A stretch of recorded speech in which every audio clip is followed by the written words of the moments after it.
Guys ये करने वाले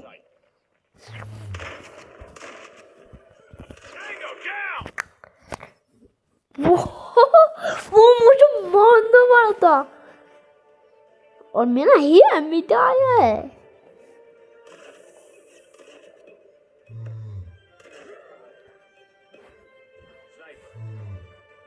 स्नाइपर किस तारी है चीज हो तुम्हारा है हमारे जी मम्मी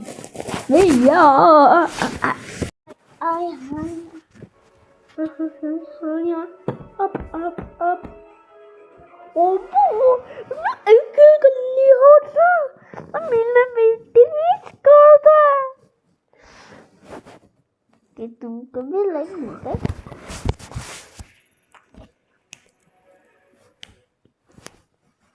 हैकर भाई देख रहे हो एक दिन में मैंने कितना ले लिया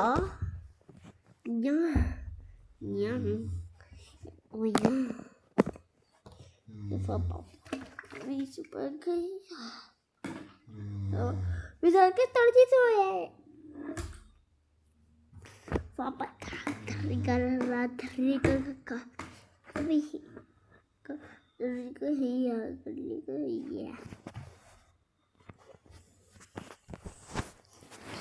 ये देख रहे नेक्स्ट लेवल पर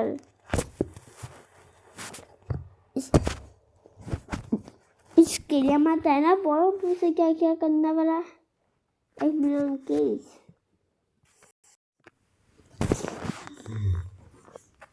अभी ये भी आता है। Alright, let's go, my boys. Nice kill, man. Whoa. Yo, hello? Steve, is that you? Whoa, you gonna give me a high five? Whoa, not a high five. Okay. Whoa, hey, don't go closer, man. Whoa, where'd he go? What the hell, Biggest? I thought you were stronger. Okay, I'm sorry. You thought I was stronger. Of course I am. Damn, okay, my man. Nice guy.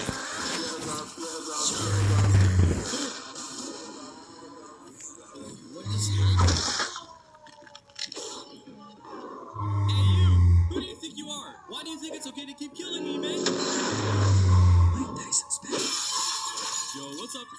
Yeah, tiring, isn't it?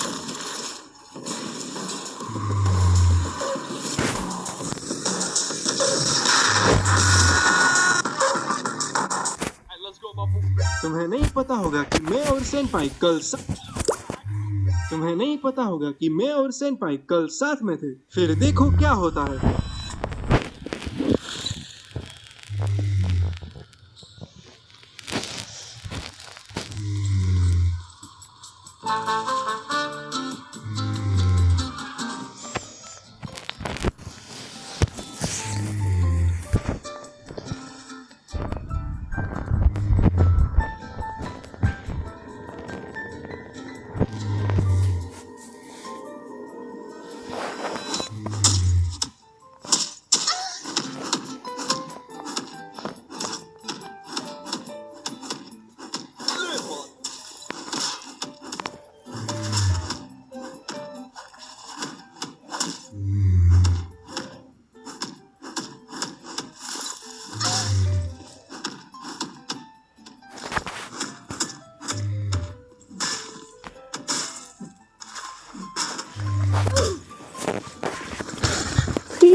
Party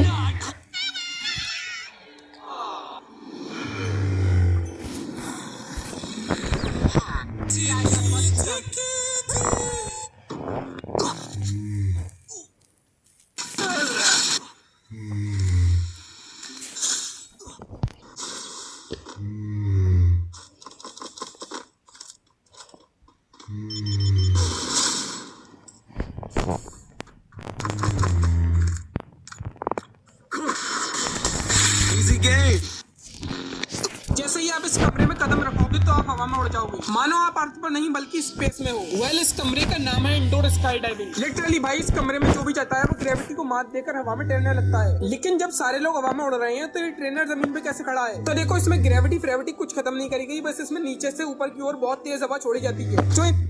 इसमें gravity कुछ खत्म नहीं करी गई, बस इसमें नीचे से ऊपर की ओर बहुत तेज हवा छोड़ी जाती है जो इंसान को उड़ाने का काम करती है। लेकिन अगर कोई इंसान इस पर सीधे खड़ा रहे तो वो हवा में नहीं उड़ता, क्योंकि सीधे खड़े होने से हवा बॉडी से कटती रहती है। और ट्रेनर इसी ट्रिक का यूज करता है और दूसरों को गाइड करता है नीचे खड़े होकर। जैसे ही आप इस कमरे में कदम रखो, नींबू पानी पीकर जब डॉक्टर स्ट्रेंज बिल्डिंग से छलांग मारता है तब उसके आसपास वाले लोड़ू लोग ऐसे रिएक्ट करते हैं जैसे क्या ही अजूबा देख लिया हो। बट वहीं जब एक बड़ा सा जादुई ऑक्टोपस सामने वाली बिल्डिंग की अम्मा बहन एक कर रहा था तब यही जनता ऐसे मुंह बनाती है जैसे सामने मुजरा चल रहा हो।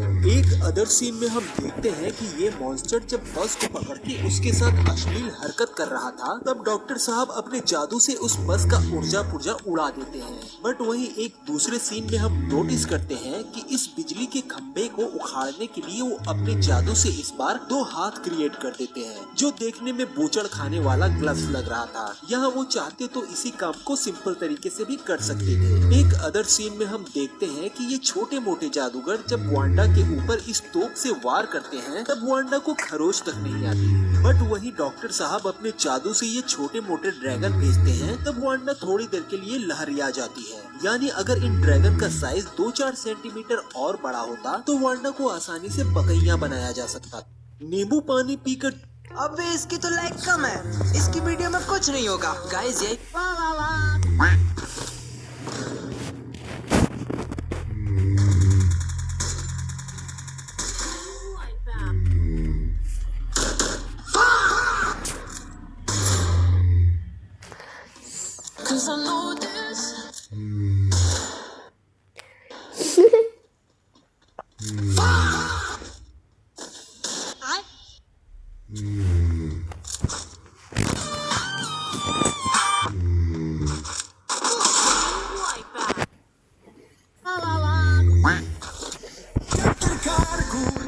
क्या तुम्हें पता है वेनम आम तौर पर अपने होस्ट को तब तक नहीं छोड़ता जब तक कोई मजबूरी ना हो। या तो होस्ट इतना कमजोर हो जाए कि वेनम के काम का ना रहे या फिर होस्ट खुद वेनम को मना कर दे, जैसे स्पाइडरमैन ने किया था। लेकिन कॉमिक्स में एक बार ऐसा भी हुआ जब वेनम अपने ही होस्ट से डर गया। कहानी के हिसाब से वेनम का पहला होस्ट डेडपूल था, स्पाइडरमैन और एडी से भी पहले। जब डेडपूल ने वेनम को अपनी बॉडी संभालने दी तो वेनम ने उसे खतरे को पहले से महसूस करने की ताकत दी। लेकिन डेडपूल की अजीब सोच और हद से ज्यादा हरकतें वेनम के लिए ही खतरा बन गई, इसलिए वेनम ने अपनी हिफाजत के लिए उसे छोड़ दिया। अब एक सीधा सा सवाल, जब वेनम इंसान खाता है क्या एडी भी वही खाता है? जब वेनम एडी के ऊपर होता है तो एडी का चेहरा वेनम के मुंह के बिल्कुल पीछे होता है, लेकिन वेनम के मुंह के अंदर सिर्फ अंधेरा होता है, इसलिए वेनम जो भी खाता है वह एडी के मुंह या पेट तक नहीं जाता। एक और बात ध्यान दो, जब वेनम स्पाइडरमैन के साथ था तो वह बिल्कुल चुप रहता था, क्योंकि स्पाइडरमैन वेनम को सिर्फ एक कपड़े की तरह इस्तेमाल करता था। इसी वजह से वेनम ने फैसला किया कि नए होस्ट के साथ वह चुप नहीं रहेगा। और क्योंकि सारे सिम्बायोट्स आपस में जुड़े होते हैं, बाकी सिम्बायोट्स ने भी वेनम से यही बात सीख ली।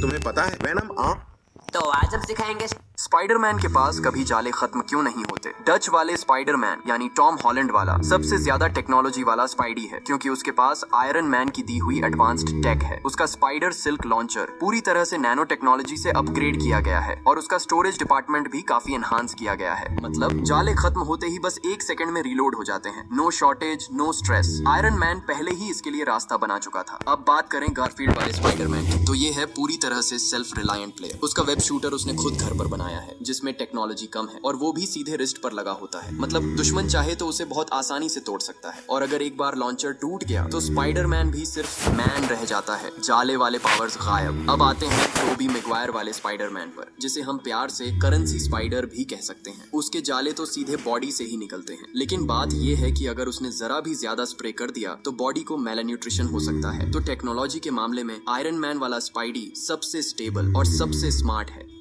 स्पाइडरमैन के पास कभी जाले खत्म क्यों? प्लीज प्लीज हाथ धो। वेट, तुम तुम्हें ये पता होना चाहिए कि अगर कोई रोब्लॉक्स प्लेयर तुम्हारे पास आके ऐसे जंप करता है तो इसका मतलब ये है कि वो तुमसे दोस्ती करना चाहता है। लेकिन अगर वो ऐसे जंप करता है जैसे उसको कोई खजाना मिल गया तो समझ लेना कि वो कुछ ज्यादा ही खुश है। वैसे ही अगर वो तुम्हारे चारों तरफ ऐसे घूमता है तो इसका मतलब ये है कि वो बोर हो गया है या फिर तुम्हारा मजाक बना रहा है। एंड फिर अगर वो तुम्हारे सर के ऊपर चढ़ा हुआ है तो इसका मतलब ये है कि वो तुम्हें नूब समझता है या फिर खुद को कुछ ज्यादा ही प्रो। एंड फिर बहुत सारे आइटम्स ऐसे दिखाता रहता है तो इसका मतलब एक ही है कि वो शो ऑफ कर रहा है। एंड फिर अगर वो कुछ ऐसा करता है तो इसका रहने देता है। तुम्हें ये पता होना चाहिए कि अगर तांजिरो भाई, ये है वो, मैं हूँ तांजिरो, डीमन स्लेयर का मेन प्रोटैगनिस्ट, और आज मैं तेरे को मार डालूंगा सुकूना। सुकून, अरे माँ, कोई और आ रहा है या मैं तेरे को फाड़ना शुरू करूँ? I have Inumaki, let's go. Inumaki sensei को वापस बुला। गोजो वापस आओ। I am back Sukuna. Hello, हाँ के तूने बुलाया मुझे? What the fuck? तू दो सुकूना? हमने ऐसे भी शैडो क्लोन jutsu सीख लिया।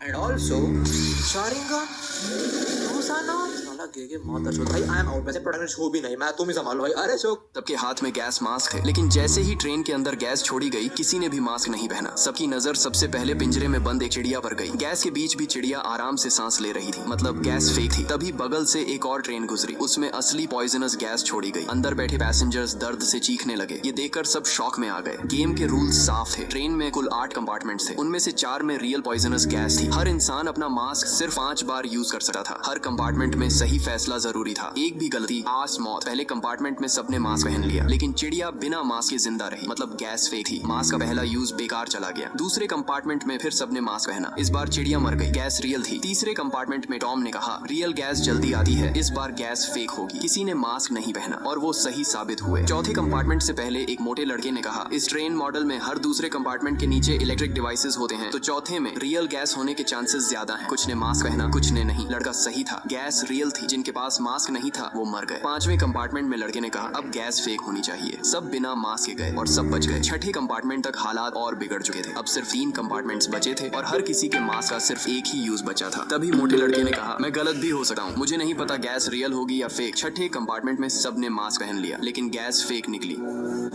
के हाथ में गैस मास्क थे, लेकिन जैसे ही ट्रेन के अंदर रुको, अगर तुम एक BGMI कहानी की शुरुआत में हमें दिखाया जाता कि इस शहर में एक बहुत बड़ी सुनामी आ रही थी। ये सब कुछ एक औरत देख रही थी। वही औरत पानी में डूब जाती। वो औरत देखती है कि एक बड़ा गोरजिला दिखाई देता है। औरत तेजी से ऊपर की ओर जाती है। वह एक सीढ़ी पर चढ़कर ऊपर का नजारा देखती है। पूरा शहर सुनामी की लपेट में आ गया था और वही औरत देखती है कि एक बड़ा गोरजिला जमीन के अंदर से निकल आया था। वही औरत अपने फोन से एक लॉक एक्टिवेट करती है जिसमें एक रोबोट गोरजिला था। रोबोट गोरजिला एक ऊपर को लेजर बीन फेंकता है। वही औरत एक जंप में ही अपने रोबोट गोरजिला में बैठ जाती है। असल में ये औरत प्रोफेसर जोया मैडम है। दोनों गोरजिला में खूब लड़ाई होने लगती है। रोबोट गोरजिला दूसरे गोरजिला का सर पकड़कर बिल्डिंग में मार देता है। अब दोनों एक दूसरे के ऊपर लेजर बीन से हमला कर देते हैं। रोबोट गोरजिला की लेजर बीन इतनी ताकतवर थी कि उस गोरजिला की छाती जल जाती है। रोबोट गोरजिला तनक देर की देरी न करते हुए उसका मुंह पकड़कर उसमें लेजर बीन बांट देता है। अगर आपको वीडियो अच्छी लगी तो हमारी वीडियो को इस बार किस्मत भी किसी की पंच से हार गई। गैलेक्टस पृथ्वी पर उतरा और सैटमा को बिना लड़े ही बुरी तरह पीट दिया। ह्यूमन सभ्यता भी इसी पल खत्म हो गई। ये दिन वैसा ही था जैसा हर रोज सैटमा सुपरमार्केट में बड़े खरीदारी कर रहा था। लेकिन तभी पृथ्वी के ऊपर पृथ्वी से 10 गुना बड़ा गैलेक्टस चुपचाप उतर आया। उसने देखा कि पृथ्वी पर कोई जीव लिमिट तोड़ चुका है। यूनिवर्स के नियमों के लिए उसे पूरी पृथ्वी को मिटाना ही था। उसकी बातें खत्म होते ही उसने हाथ हिलाया और पृथ्वी की सारी लाइफ फोर्स तेजी से सोख ली गई। लाइफ खत्म होने लगी, बिल्डिंग्स पुरानी पड़ने लगी। आखिरकार सैटमा को भी कुछ गड़बड़ लगी। तभी गैलेक्टस फिर प्रकट हुआ। वह यूनिवर्स से सैटमा को नीचे से घूर रहा था, मानो कोई किंग हो। उसे बस थोड़ा हाथ उठाना था और एक प्लेनेट तबाह। सैटमा ने उसे देखा तो सांस लेना भूल गया। तू ही तो वो चींटी है जिसने लिमिट तोड़ी है। गैलेक्टस ने पावर जमा की और अपनी दोनों आंखों से लेजर सैटमा पर छोड़े। ये जबरदस्त फोर्स ने सैटमा को उड़ा दिया, लेकिन वो फिर खड़ा हो गया। मुझे नहीं पता तू कौन है, लेकिन यही तेरी सारी ताकत है क्या? ये बात गैलेक्टस को पूरी तरह गुस्सा दिला गई। उसने दाहिना हाथ उठाया और फिर प्लेनेट जितना बड़ा पंच ठोका। पूरी पृथ्वी तुरंत चूर चूर हो गई। ह्यूमन सभ्यता पल में खत्म। प्लेनेट का इकलौता बचा हुआ सैटमा वो चांद पर गिर पड़ा और गैलेक्टस से फाइनल फाइट के लिए तैयार। घर तबाह हो गया। अब अब बातें करने का टाइम नहीं। गुस्से की पीक पर साइटमा ने उछलकर गैलेक्टस की तरफ स्पीड से दौड़ लगाई। साइटमा ने कनेक्टेड सीरियस पंच मारे, लेकिन ये गैलेक्टस की प्रोटेक्शन तोड़ ही ना सके। साइटमा शॉक्ड, ये कैसे पॉसिबल है? गैलेक्टस ने फिर आंखों से लेजर छोड़े। साइटमा चांद में धंस गया, सांस लेने का चांस भी न मिला। गैलेक्टस फिर सामने आ गया, वही पुराना प्लेनेट डिस्ट्रॉयर पंच। गैलेक्टस ने दाहिना पंच ठोका, साइटमा को रिएक्ट करने का मौका भी न मिला। वो चांद के साथ चूर चूर। अचानक अलार्म बजा, सब साइटामा का सपना था। लेकिन इसी बीच पृथ्वी के बाहर इस बार किस्मत भी किसी। क्या तुमने ये सोचा कि वो क्या तुम बता सकती हो किस कैरेक्टर की आवाज है? क्या स्पाई हो, कितने बेवकूफ हो, आवाज के साथ दिखाई भी दिया कि ये A124 है। हाँ ठीक है, तो अभी मैं 3 और कैरेक्टर स्किल का साउंड सुनाने वाला, तुम्हें बस स्किल की आवाज सुनकर गेस करना है कि वो कौन सा कैरेक्टर है। अगर 3 में से 2 का भी सही जवाब दे देते तो तुम जीत जाओगे पूरे 2000 रुपए। चलो पहली स्किल की आवाज सुनाओ। कितने बेवकूफ हो तुम स्पाई हो, वापस से सुनाई के साथ दिखाई भी दिया कि ये डिमिट्री है। गलत जवाब। क्या कुछ भी बोल रहे हो, सुनाई भी दिया और दिखाई भी दिया कि ये डिमिट्री है। गाइस तुम लोग कमेंट में बताओ ये डिमिट्री है या नहीं। दूसरी स्किल यूज करो। ये होमर है नूब। क्या तुम बता सकती हो किस कैरेक्टर? ये दुनिया की सबसे छोटी बोट दिखा। सबसे छोटू बोटू। अबे तो पेपर बोट है। सबसे छोटी यही है। फिर इससे बड़ी वाली कौन सी होती है? ये वाली देख। वो चप्पू वाली देसी बोट, अब इससे भी बड़ी वाली फिशिंग बोटू। ये तो इससे 4 गुना बड़ी है। अब इससे कौन सी बड़ी होती है? Cargo ship. और तेरी तो 300 फीट लंबी है और ये देख कितनी जिद्दी है इसके सामने। अब इससे बड़ी कौन सी? उससे भी बड़ा। वो लार्ज कार्गो शिप 800 फीट लंबा भाई साहब। अब इससे बड़ा कौन सा? Giant container ship. अब तो बाकी नजर ही नहीं आ रही। और ये 1300 फीट लंबी है। अब इससे बड़ी वाली दिखा। Cruise ship. अबे क्रूज शिप कंटेनर शिप से बहुत बड़ा होता है क्या? भाई साहब 1600 फीट। अब इससे भी लंबा दिखा। Mega ship. क्रूज शिप तो खुद बच्चा लग रहा है इसके सामने। 3000 फीट का, इससे बड़ा दिखा। Floating city ship. अबे तो पूरा तैरता हुआ शहर है। 8000 फीट का भाई साहब। अब इससे बड़ा। सबसे बड़ा शिप। OMG ये शिप तो स्पेस से भी नजर आ रहा है, इतना बड़ा है। क्या आप कभी बोट या शिप में बैठे हो? मुझे कमेंट्स में बताओ। ये दुनिया की सबसे छोटी। GTA 5 में एंड पॉइंट तक कभी भी मत जाना। अगर तुम स्विमिंग करके जाने की कोशिश करते हो तो कुछ बहुत डरावना हो जाता है। जैसे ही तुम हाफ वे पहुंचते हो, अचानक सामने आ जाती है एक जायंट शार्क और कुछ ही सेकंड्स में वो शार्क तुम्हें मार देती है। अब सवाल ये है, तो एंड पॉइंट तक आखिर पहुंचे कैसे? Let me tell you. सबसे पहले एक कार लो और मैप में इस एग्जैक्ट लोकेशन पर आओ। जैसे ही तुम यहाँ पहुंचते हो, तुम्हें मिलेगी एक स्पेशल बोट। ये बोट बेहद पावरफुल है और कभी भी खराब नहीं होती। बोट में बैठो और एंड पॉइंट की तरफ निकल पाओ। कुछ देर बाद तुम एंड पॉइंट पहुंच जाते हो, एक बड़ा सा abandoned आइलैंड जिसका नाम है सी योंग गैप्डो आइलैंड। आइलैंड पर कदम रखते ही सब कुछ अजीब सा फील होने लगता है। सामने एक मैसिव वॉल होती है और ऊपर जाने के लिए स्टेयर्स। जैसे जैसे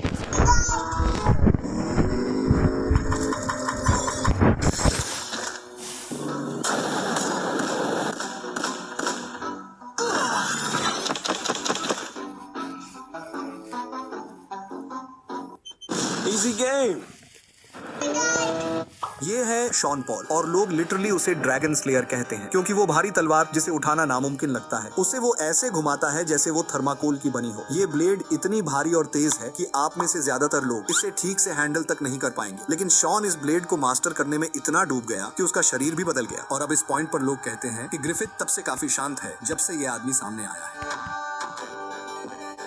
ये है शॉन पॉल और लोग ड्रैगन बॉल में जब भी क्रिलिन मरा है, गोकू राक्षस बन गया है। लेकिन इस बार क्रिलिन को मारने वाला फ्रीजा नहीं। इस बार वो है वेजिटा और गोकू वहाँ मौजूद भी नहीं है। क्रिलिन को मारने के बाद वेजिटा को आनंद महसूस हुआ। उसके दिल की खालीपन जैसे पूरी तरह भर गई। तभी पिकोलो, गोहन और गोटेन को कुछ गड़बड़ का एहसास हुआ और वे तेजी से वहाँ पहुँच गए। तेज नजर वाले गोटेन ने तुरंत देख लिया वेजिटा के पैरों के पास जो खोपड़ी है वही उसके क्रिलिन अंकल है। गोहन और पिकोलो समझ गए कि वेजिटा अब पहले जैसा नहीं रहा। गोहन की आवाज सुनते ही वेजिटा आत्मविश्वास से पलटा। गोहन ने गोटेन से कहा कि तुरंत अपने पिता गोकू को खबर करें। गोटेन बिना देर किए उड़ गया। पिकोलो गोहन को चेतावनी देने ही वाला था कि वेजिटा को हल्के में मत लेना, लेकिन तभी वेजिटा एक दुष्ट आभा के साथ मुस्कुराता हुआ आगे बढ़ा। क्रिलिन की खोपड़ी के पास से गुजरते हुए वेजिटा ने उसे एक पैर से कुचलकर चूर चूर कर दिया। तुम लोगों को अंदाजा भी नहीं है, वेजिटा बोला, मैं अब कितना ताकतवर हो चुका हूँ। फिर उसने पागलों की तरह अपनी शक्ति का विस्फोट किया। दूसरी ओर गोटेन रोते हुए अपने पिता गोकू को ढूंढता हुआ कामी के मंदिर पहुंचा। वहाँ पहुंचते ही वह खुद को संभाल नहीं पाया और सीधे गोकू की बाहों में गिर पड़ा। गोकू ने घबरा कर पूछा, क्या हुआ गोटेन? गोटेन ने सिसकते हुए सब कुछ बता दिया। गोकू का चेहरा तुरंत गंभीर हो गया और वह इंस्टेंट ट्रांसमिशन से उसी जगह पहुंच गया। पूरा आसमान नारंगी रंग में बदल चुका था। जमीन पर गोहन पड़ा था, पास में पिकोलो और चव भी थे। गोटेन टूट गया, लेकिन तभी दूर से वेजिटा ने उंगली उठाई। गोकू चिल्लाया, गोटेन वहाँ से हट जा। बहुत देर हो चुकी थी। एक पल में गोटेन इस धरती से मिट चुका था। वेजिटा फिर मलबे से ऊपर उठा। उसके हाथ में थी गोकू की पत्नी। ड्रैगन बॉल में जब भी क्रिलिन मरा है, गोकू राक्षस बन गया है। लेकिन बड़े मजे से गाड़ी से जा रहे थे, तभी इस जगह को देख के एक बात, ये चाइनीज ड्रैगन भगवान है क्योंकि इनके मंदिर है वहाँ, लिटरली पूजा होती है चाइना में। जहाँ पश्चिम के ड्रैगन्स केओस एंड केव में मोस्टली इन्वॉल्व थे, वहीं ये लोगों को प्रोटेक्ट करते थे। इन्हें तो चाइना में कई बार इंडियन कहते हैं कि देखा गया। इनकी पावर्स गॉड जैसी है, बारिश ले आना, वेदर कंट्रोल करना, महामारी, नेचुरल डिजास्टर से लोगों को बचाना, पर हमेशा से ऐसा नहीं था। बिकॉज एक स्टोरी है द वन हू रिटर्न्स। लगभग 5000 साल पहले चाइना के एक कोने में ड्रैगन था, पर ये कोई साधारण ड्रैगन नहीं बल्कि वही था जिसके बारे में एक पुरानी प्रोफेसी में पहले से लिखा कि एक दिन आएगा जब एक राक्षस उठेगा जो राज्यों को खा जाएगा, वंशों को मिटा देगा और लोग देवता पूजना बंद कर देंगे। और ऐसा हुआ भी। उस क्षेत्र में जो राज्य था उस किंगडम का राजा विद्वान था पर दयाहीन। वो जानता था कि ड्रैगन गलत है, वो जानता था कि वो राक्षस है, पर फिर भी राजा और उसके लोग उस ड्रैगन की पूजा करते थे क्योंकि ड्रैगन के पास शक्ति थी, अंतहीन शक्ति। और अगर ड्रैगन को वो ना मिले जो वो चाहता है तो वो तूफान ला देता, गांवों को जला देता, नदियों को सुखा देता था। पर सबसे डरावनी बात ये थी कि ड्रैगन बड़े बूढ़े नहीं, सिर्फ कम उम्र के इंसानों को खाता था, बच्चे, नवजात शिशु। इसी वजह से वंश मिट रहे थे, माँ बाप रो रहे थे। पर वहाँ एक एंशिएंट सेंट थे जिन्हें इन सबका ज्ञान पहले से था, उस भविष्यवाणी का ज्ञान पहले से था। कुछ लोग उसके पास। ये आदमी लगभग नौकरी से निकाला ही जाने वाला था क्योंकि मैच के दौरान जब रोनाल्डो की पेनल्टी दिखाने वाली स्क्रीन अचानक फ्रीज हो गई तो उसे तुरंत ठीक करना पड़ा ताकि भीड़ पूरा एक्शन मिस न करे। सबसे पहले उसने एक खास सक्शन टूल उठाया और स्क्रीन के पैनल्स को एक एक करके निकालना शुरू किया। फिर जो उसने किया वो सच में काफी स्मार्ट था, बताता हूँ। लेकिन पहले मेसी या रोनाल्डो, असली गोट कौन है? अगर मेसी चुनते हो तो कमेंट करो और इस वीडियो को शेयर करो, और अगर रोनाल्डो तुम्हारा चॉइस है तो फॉलो और लाइक जरूर दबा दो। 3 सेकंड देता हूँ सोचने के लिए। देखो, उसने पास वाली स्क्रीन से उसे बदल दिया और फिर पता चला कि जिसने ये स्क्रीन लगाई थी उसने इन्हें गलत तरीके से इंस्टॉल किया था। आदमी लगभग नौकरी से निकाला ही जाने वाला।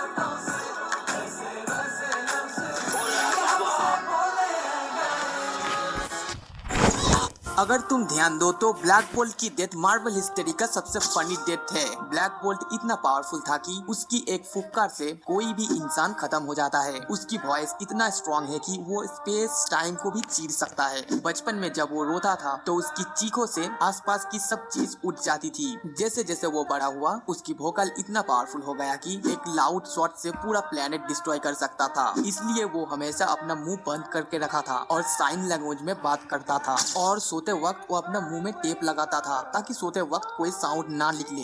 बाद में उसने अपनी बॉडी पे परफेक्ट कंट्रोल पा लिया था, लेकिन मल्टीवर्स ऑफ मैडनेस में जब वांडा ने उसकी मुंह सील कर दिया तो वो सोल्यूशन ढूंढने की बजाय घबरा गया और स्क्रीम करने की कोशिश की। रिजल्ट उसका अपना हाइपरसोनिक ब्लास्ट उसके अंदर ही निकल गया और वो खुद भी उठ गया। लिटरली साइलेंट किलर का मतलब उस दिन सबको समझ आ गया। अगर तुम ध्यान दो तो ब्लैक बोल्ट की डेथ मार्वल हिस्ट्री का सबसे फनी डेथ है। ब्लैक बोल्ट इतना पावरफुल था कि I got guns in my head and they won't go. Do this to make your first free Robux. You will need custom use for this. आखिर ऐसा क्या हुआ कि वेजिटा ने गोकू को तोड़ने के लिए उसकी पत्नी चीची को मार दिया? अगर उस दिन गोकू ने वेजिटा को न छोड़ा होता तो आज चीची जिंदा होती। चीची को जमीन पर गिरा देखकर ये समझते हुए कि गोकू अब पूरी तरह उसके कब्जे में है, वेजिटा जोर से हंसा। उसने गोकू की ओर देखा और ठंडे लहजे में कहा, यही है मुझे छोटा समझने की सजा। पास खड़ा गोकू अब और सहन नहीं कर सका। वह पागलों की तरह वेजिटा की ओर दौड़ा, लेकिन वेजिटा ने उसकी आंखों में घूरते हुए कहा, अब बहुत देर हो चुकी है। अगले ही पल गोकू ऐसे जमीन पर गिर पड़ा जैसे बिना बैटरी का खिलौना हवा से गिरकर बेबस पड़ा हो। वह यकीन नहीं कर पा रहा था। उसका सबसे पुराना दोस्त वेजिटा ने उसकी पत्नी चीची को मार डाला था। उसे कहाँ गलती हो गई थी? वेजिटा ने उसके साथ ऐसा क्यों किया? गोकू दर्द से खड़ा हुआ और तभी उसके दिमाग में परिवार के साथ बिताए वो सारे खुशहाल पल घूमने लगे। उन सब के हमेशा के लिए खो जाने का एहसास होते ही गोकू का दिल पहले लाल हुआ, फिर सफेद और अंत में काला। उसके शरीर के चारों ओर ऊर्जा की लपटें भड़क उठी। वेजिटा के इस कृत्य ने गोकू का दिमाग पूरी तरह तोड़ दिया था। वह बार बार वेजिटा का नाम पुकार रहा था। उसका शरीर खड़ा था लेकिन हालत एक चलती फिरती लाश जैसी हो चुकी थी। अब गोकू की आंखें पूरी तरह सफेद हो गई थी, नजरें बेजान थी और ऊपर हवा में वेजिटा अब भी ठंडे मजाक उड़ा रहा था। अचानक गोकू का शरीर पूरी तरह ब्लैक फॉर्म में बदल गया। पूरा शरीर काले रंग से ढक चुका था। ये देख वेजिटा भी सहम गया। उसने कभी ऐसा सयान फॉर्म नहीं देखा था जहाँ ब्लैक के सिवा कोई और रंग मौजूद ही ना हो। लेकिन वेजिटा ने खुद को संभाला और आखिरी जंग के लिए तैयार हो गया। नीचे खड़ा गोकू अब पूरी तरह पागल हो चुका था। वह चीखता हुआ वेजिटा पर टूट पड़ा। उसके चारों ओर ऊर्जा लगातार फट रही थी। नीली बिजली उसके शरीर के चारों ओर चमक रही थी। गोकू की इस भयावह शक्ति को देखकर मजिन वेजिटा के चेहरे पर धीमी मुस्कान आ गई। दोनों ने अपनी अपनी ऊर्जा भड़काई। वेजिटा के ऊर्जा संभालने के एक पल के अंतराल का फायदा उठाकर गोकू अचानक ऊपर उछला और अगले ही पल गायब हो गया। अब उसकी हरकतें किसी भूत जैसी थी। उसकी दिशा, उसकी चाल कुछ भी समझ में नहीं आ रहा था। अपने युद्ध अनुभव से वेजिटा ने गोकू का पहला मुक्का रोक लिया, लेकिन अगला वार सीधा उसके हाथ पर पड़ा। एक और वेजिटा का हाथ विस्थापित हो गया। आखिर ऐसा क्या हुआ कि वेजिटा ने यार एक गरीना वाला तुम्हें हर दरवाजे के पीछे एक और डायमेंशन था। ऐसी दुनिया जहां इंसानों का होना शायद मुमकिन ही नहीं। रहने लायक जगह ढूंढ उस आदमी ने एक टूथपिक प्रोजेक्शन बॉक्स के अंदर फेंक दी। अगले ही पल बॉक्स के अंदर बनी छोटी सी दुनिया में वही टूथपिक एक विशाल आकार में दिखाई दी और दो राक्षस तुरंत ढेर हो गए। ये देखकर लड़की पूरी तरह चौंक गई। वह घुटनों के बल बैठ गई और अपने उपकारकर्ता से बाहर आकर मिलने की विनती की। आदमी खुद भी हैरान था। उसे बिल्कुल उम्मीद नहीं थी कि वह बॉक्स के अंदर की दुनिया में दखल दे सकता है। तभी लड़की को भूख लगने लगी। आदमी ने फिर एक छोटी सी क्रेफिश बॉक्स में डाल दी। अगले ही पल उस छोटी दुनिया के आसमान से एक विशाल क्रेफिश गिर पड़ी। लड़की ने अपनी तलवार से पूरी ताकत लगाकर वार किया, लेकिन वह उसका खोल तोड़ नहीं सकी। तब आदमी ने सीधे हाथ डालकर मदद की। लड़की ने देखा कि आसमान में दो बहुत बड़े हाथ प्रकट हुए और पल भर में क्रेफिश का खोल आसानी से खोल दिया गया। लड़की खुशी खुशी खाना खाने लगी। आदमी ने एक मैग्नीफाइंग ग्लास उठाया और ध्यान से देखने लगा। तभी उसे एहसास हुआ कि यह प्रोजेक्शन बॉक्स असल में एक असली मिनिएचर दुनिया को समेटे हुए है। दरअसल कुछ दिन पहले ही एक भिखारी ने उसे यह एडवांस प्रोजेक्शन बॉक्स दिखाया था। उसकी कीमत $80,000 बताई गई थी, लेकिन आदमी ने मोल भाव करके उसे सिर्फ $800 में खरीद लिया था। जब वह बॉक्स घर लाया तो उसके अंदर अचानक सफेद धुआं फैल गया। एक लड़की दो राक्षसों से भागती हुई दिखाई दी। लड़की को जादू करते देखकर आदमी ने सोचा कि यह बस प्रोजेक्शन बॉक्स के शानदार इफेक्ट्स हैं, लेकिन अब जाकर उसे यकीन हो गया कि बॉक्स के अंदर सच में एक असली दुनिया है। अचानक खाने की खुशबू से एक मकड़ी आ गई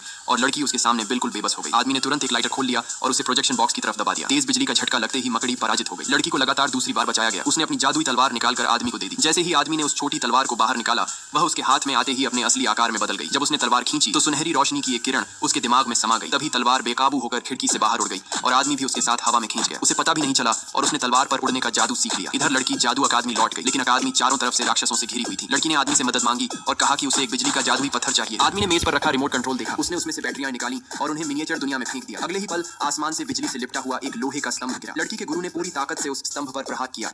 उस आदमी ने एक टूथपिक प्रोजेक्शन बॉक्स के अंदर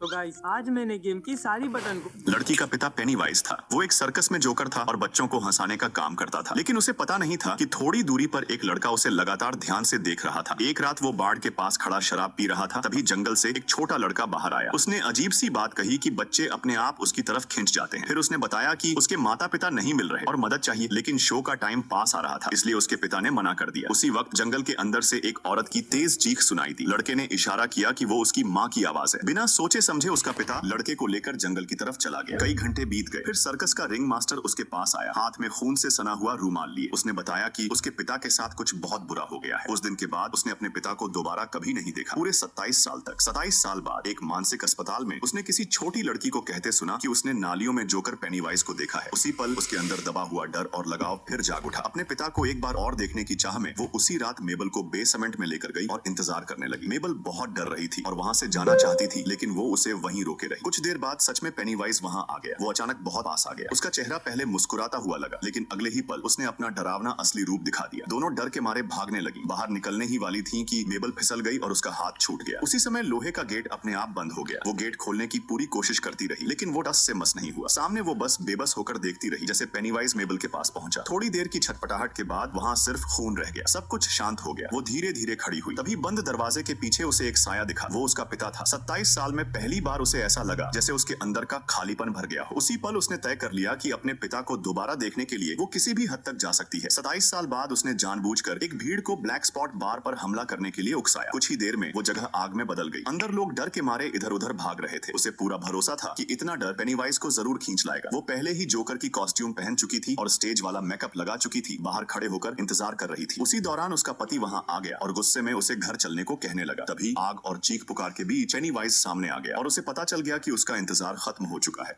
लड़की का पिता पेनीवाइज था। वो एक सर्कस में जोकर था और बच्चों को हंसाने का काम करता था, लेकिन उसे पता नहीं था कि थोड़ी दूरी पर एक लड़का उसे लगातार ध्यान से देख रहा था। एक रात वो बाड़ के पास खड़ा शराब पी रहा था, तभी जंगल से ये पोकेमॉन इतना खाता था कि पूरा शहर इससे नफरत करता था। इसका नाम था मंचलैक्स, स्नोरलैक्स का शुरुआती रूप। सुबह हो या रात इसका काम एक ही था, सिर्फ खाना। सड़क पर बैठकर ट्रेनर्स का लंच खा जाता, मार्केट का सारा स्टॉक खत्म। लोग कहते थे इसे इवॉल्व मत करना, ये सिर्फ प्रॉब्लम है। लेकिन मंचलैक्स लेवल से इवॉल्व नहीं होता। जब कोई ट्रेनर इसे प्यार, देखभाल और दोस्ती देता है, तभी ये बनता है स्नोरलैक्स। स्नोरलैक्स लेजी जरूर है, लेकिन कमजोर नहीं। वो अपनी मैसिव पावर के साथ सबका प्रोटेक्टर बन जाता है। और जब स्नोरलैक्स जाइगैंटामैक्स होता है, तो वो सिर्फ पोकेमॉन नहीं रहता, वो बन जाता है पूरा पहाड़। मैसेज साफ है, लोग तुम्हें जज करेंगे, लेकिन खुद को बेहतर बनाओ और अपना जाइगैंटामैक्स वर्जन बनो। ये पोकेमॉन इतना खाता था कि पूरा शहर इससे नफरत करता था।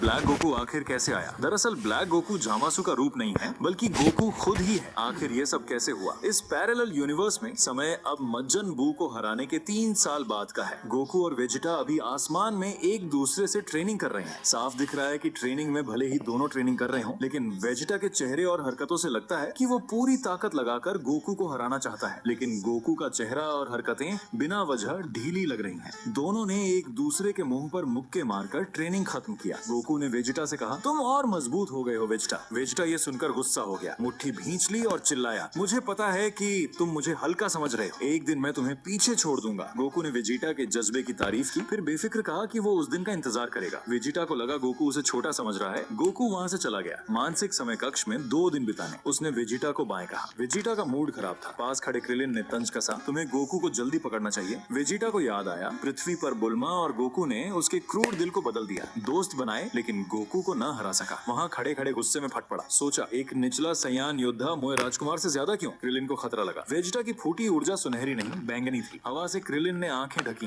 पेड़ गिरे। वेजिटा के बाल लंबे हो गए। वेजिटा ने डार्क पावर से सुपर 3 ट्रांसफॉर्मेशन पूरा किया। क्रिलिन पहुंचा, बोला, अभी तुम गोकू से ज्यादा ताकतवर हो। वेजिटा को चमचागिरी अच्छी लगी, मन में तृप्ति हुई, लेकिन अगले पल क्रिलिन को हवा में उठाया। पुराना गुस्सा भड़का, इस बार चूरा करने का इरादा। ब्लैक गोकू आखिर कैसे? मैंने देखा कि एक रहस्यमयी एलियन धातु शीशे को पार करती हुई धीरे धीरे जमीन पर गिर रही थी। जैसे ही वो फर्श को छुई, धातु तेजी से टूटकर फैलने लगी। ये अजीब नजारा मेरी आंखों के सामने हुआ। मैं वहाँ से गुजरती एक नर्स थी, मैं देखती रही। वो धातु लगातार फैलती गई और पल भर में एक बहुत बड़े एलियन आम में बदल गई। मैं सन्न रह गई, चमकते सुनहरे आम को बस घूरती रह गई। जिज्ञासा मुझ पर हावी हो गई। मैं पास गई, एक कॉर्ड लेने की इच्छा रोक नहीं पाई। जैसे ही मैं करीब पहुंची, वो विशाल आम अपने आप खुल गया और उसके अंदर रंग बिरंगे छोटे छोटे टुकड़े दिखे। मैं हैरानी में वहीं खड़ी रह गई। अचानक आम के अंदर से एक तेज नुकीला कांटा निकला और सीधा मेरी तरफ आया। एक भारी चुभती हुई आवाज के साथ मैं उसी पल जगह पर जमी रह गई। मेरे आसपास मौजूद हर इंसान के साथ यही हुआ। कांटा लगते ही सब बेहोश हो गए। पूरा अस्पताल अफरा तफरी में बदल गया। एलियन कांटे हर कोने में उड़ रहे थे। जो भी मिला उसे भेदते जा रहे थे। घबराहट के बीच एक पुरुष डॉक्टर ने फटाफट कुछ सोचा। वो भागकर चेंजिंग रूम में गया। कांपता हुआ अलमारी के अंदर छुप गया। उसे लगा वो सुरक्षित है, लेकिन उसे नहीं पता था कि उन कांटों की सूंघने की ताकत बहुत तेज थी। एक झटके में एक कांटा अलमारी को भेदता हुआ उसके आर पार निकल गया। कुछ ही पलों में अस्पताल का हर इंसान जगह पर जमी मूर्ति बन चुका था। एक घायल आदमी अचानक तेज आवाज से जागा और अगले ही पल एक नुकीला कांटा उसके सिर में घुस गया। थोड़ी ही देर में एक रहस्यमयी सुनहरा तरल तेजी से उसके दिमाग में डाल दिया गया। उसका दिमाग तुरंत किसी अदृश्य ताकत के काबू में आ गया, यहाँ तक कि उसकी आंखों की पुतलियां भी सुनहरी हो गईं। जब सबको इंजेक्ट कर दिया गया तो वो विशाल आम तेजी से सिकुड़ गया और फिर से उसी रहस्यमयी धातु में बदल गया। जिन लोगों को काबू में किया गया था वो धीरे धीरे होश में आए, लेकिन जो कुछ हुआ था उसकी सारी यादें एलियन धातु ने पूरी तरह मिटा दी। ऐसा लगा जैसे कुछ हुआ ही नहीं। अगले दिन जिन लोगों को कांटे लगे थे उनमें अजीब तरह के बदलाव शुरू हो गए। मैंने देखा कि एक रहस्यमयी एलियन धातु शीशे को पार करती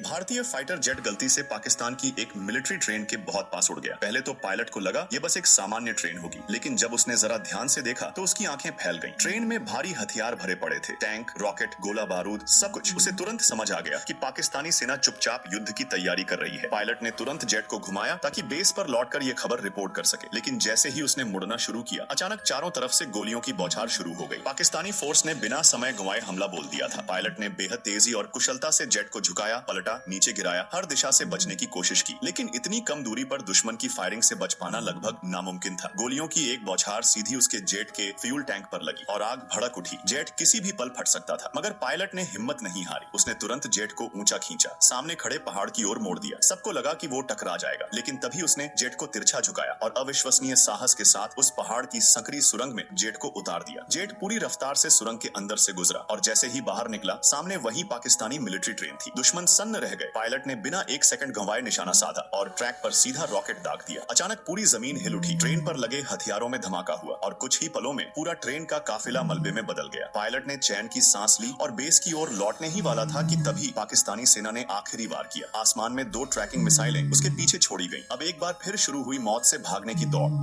भारतीय फाइटर जब तुम अपने सर्वर वर्ल्ड में मर जाते हो, फिर तुम अपना सामान वापस लेने जाते हो, तो तुमने नोटिस किया होगा तुम्हें तुम्हारा सारा सामान मिल जाएगा सिवाय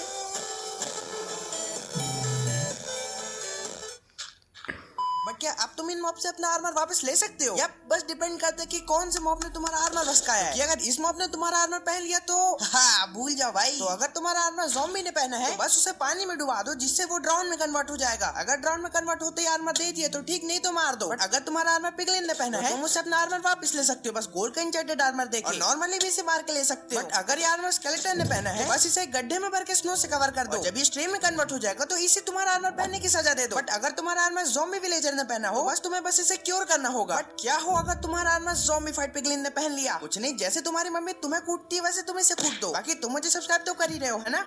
जब तुम अपने सर्वर वर्ल्ड में मर जाते हो।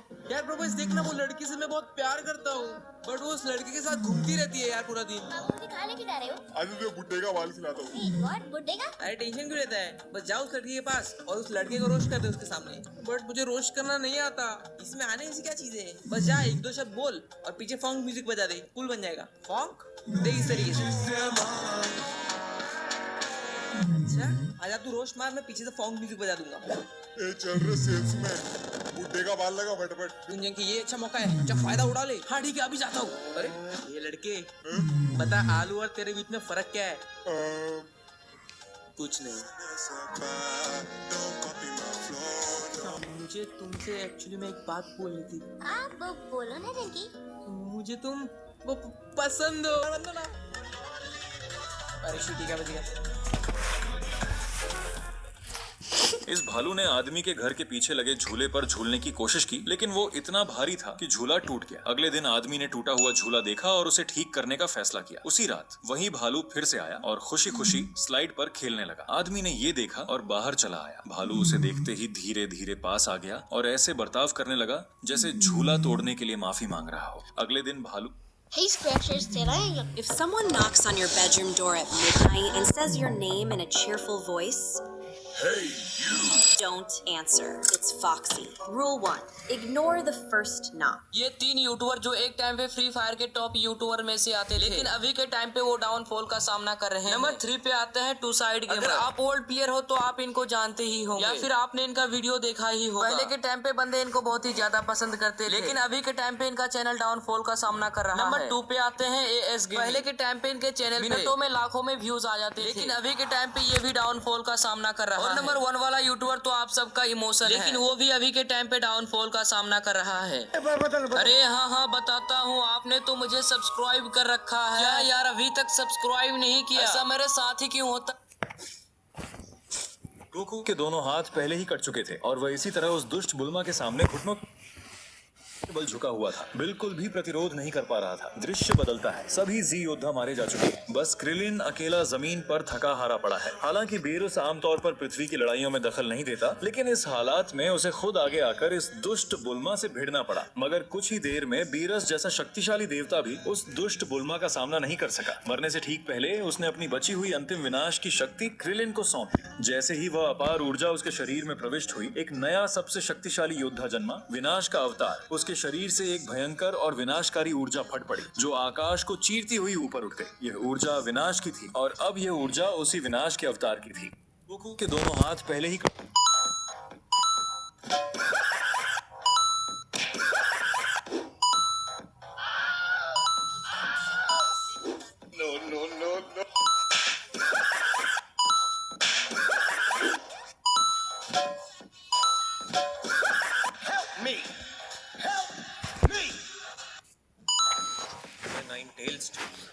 कहीं भी बैग रख देता है। अरे ये क्या है? आज इसको पिकनिक जाना है, ज्यादा टाइम नहीं है। बेटा उठ जा। मम्मी आज संडे है, देर से उठूंगा। अबे आज पिकनिक है तेरी। क्या? पहले क्यों नहीं उठाया? गधे कब से उठा रही हूँ मैं। जल्दी तैयार हो। हाँ मम्मी। जल्दी जल्दी चल।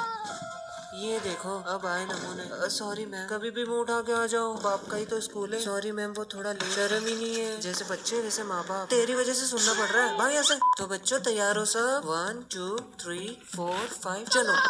मारियो पहुँच गए। क्या? इतनी बेकार जगह? अबे चुप। बेटा पता है ना कौन से स्कूल में पढ़ता है तो, इसलिए यहाँ पर आए हैं। हमें पकड़ के दिखा, बकवास जगह। बेटा धीरे धीरे भागो, गिर जाओगे। मैडम जी टॉयलेट जाना, किधर जाए? बेटा झाड़ियों में मूत लो। Okay ma'am.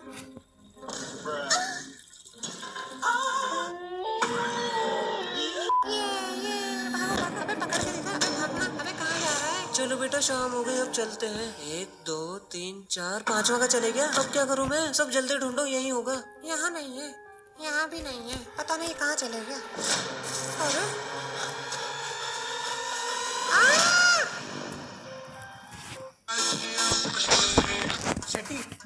एक आदमी को अचानक महसूस हुआ कि उसके कान के अंदर कुछ हिल रहा है। यह देखकर जैक ने तुरंत चाकू से अपनी उंगली काटी और उसे उस आदमी के कान में डाल दिया। अगले ही पल उस आदमी के कान से एक छोटा सा सांप बाहर निकला, लेकिन जैक ने उसे मारा नहीं बल्कि नदी में फेंक दिया, क्योंकि वह जानता था कि छोटे सांप को मारने से बड़े सांप का खतरा बढ़ सकता है। असल में जैक एक पेशेवर सांप पकड़ने वाला था और इस बार उसका रेन फॉरेस्ट में आने का असली मकसद एक दंतकथाओं में बताए गए विशाल अजगर को पकड़ना था। कहा जाता था कि उस सांप की कीमत $1 अरब थी। उस अजगर को बाहर निकालने के लिए जैक ने बेरहमी से एक क्रू मेंबर की जान ले ली। यह डरावना दृश्य देखकर बाकी लोग सहम गए, लेकिन किसी ने विरोध करने की हिम्मत नहीं की। वे मजबूरी में जैक के साथ जंगल के अंदर चले गए। कुछ ही समय बाद जैक ने पेड़ों पर काफी मात्रा में चिपचिपा पदार्थ देखा। वे तुरंत समझ गए कि यह उसी विशाल अजगर का निशान है, यानी वह आसपास ही था। इतना ही नहीं, थोड़ी दूर पर उन्हें लाल रंग की सांप की उतरी हुई खाल भी मिली। यह देखकर जैक बहुत उत्साहित हो गया। तभी अचानक एक साथी जोर से चिल्लाया। उसने लकड़ी के तख्तों के नीचे बहुत सारे छोटे सांप देख लिए थे। यह देखकर दोनों खुश हो गए, क्योंकि उन सांपों को भी लगभग $1000 में बेचा जा सकता था। इसलिए उन्होंने तुरंत उन सांपों को बैग में भरना शुरू कर दिया। लेकिन जैसे ही वे बैग उठा रहे थे, एक साथी को कुछ अजीब लगा। उसने देखा कि जो लाश जमीन पर पड़ी थी वह डरावने तरीके से खड़ी हो गई थी। वह आदमी डर गया और अपने साथियों की ओर भागा, लेकिन तब तक बहुत देर हो चुकी थी। इसी बीच एक और साथी सांपों से भरा बैग लेकर नाव की ओर जा रहा था। तभी उसने एक बड़े पेड़ के पास एक विशाल सांप देखा। उसे लगा जैसे उस सांप के पेट के अंदर कोई इंसान है और वह बड़ा सांप सीधे उसे घूर रहा था। डर के मारे वह भागना चाहता था, लेकिन तभी आवाज सुनकर जैक तुरंत वहां पहुंच गया। हालांकि जैक ने तुरंत गोली नहीं चलाई। वह पास में छिपकर इंतजार करने लगा, क्योंकि उसे पता था कि अजगर खाना खाते समय ही सबसे कम सतर्क होता है। जब सब कुछ तैयार हो गया और वह गोली चलाने ही वाला था, तभी पास के बंदर जोर जोर से चिल्लाने लगे। घबराया हुआ विशाल अजगर तुरंत भाग निकला और जैक अपने शिकार का मौका खो बैठा।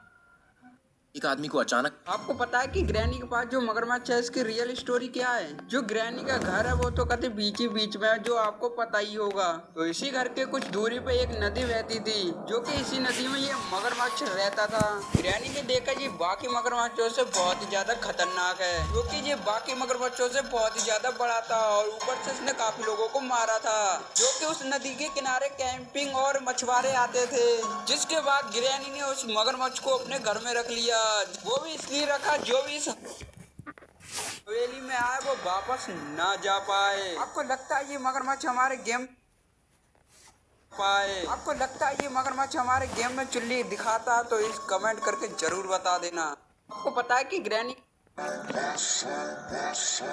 अबे भूतिया रुक जा, ये बम ले ले। मैं भी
महिला जमीन को अपनी ओ भाई ये क्या है?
Those chicks are crazy. Hey, when am I taking you out on a date? Back up, pervert. She's mine. Oh, she's yours? I think these bullets are also yours.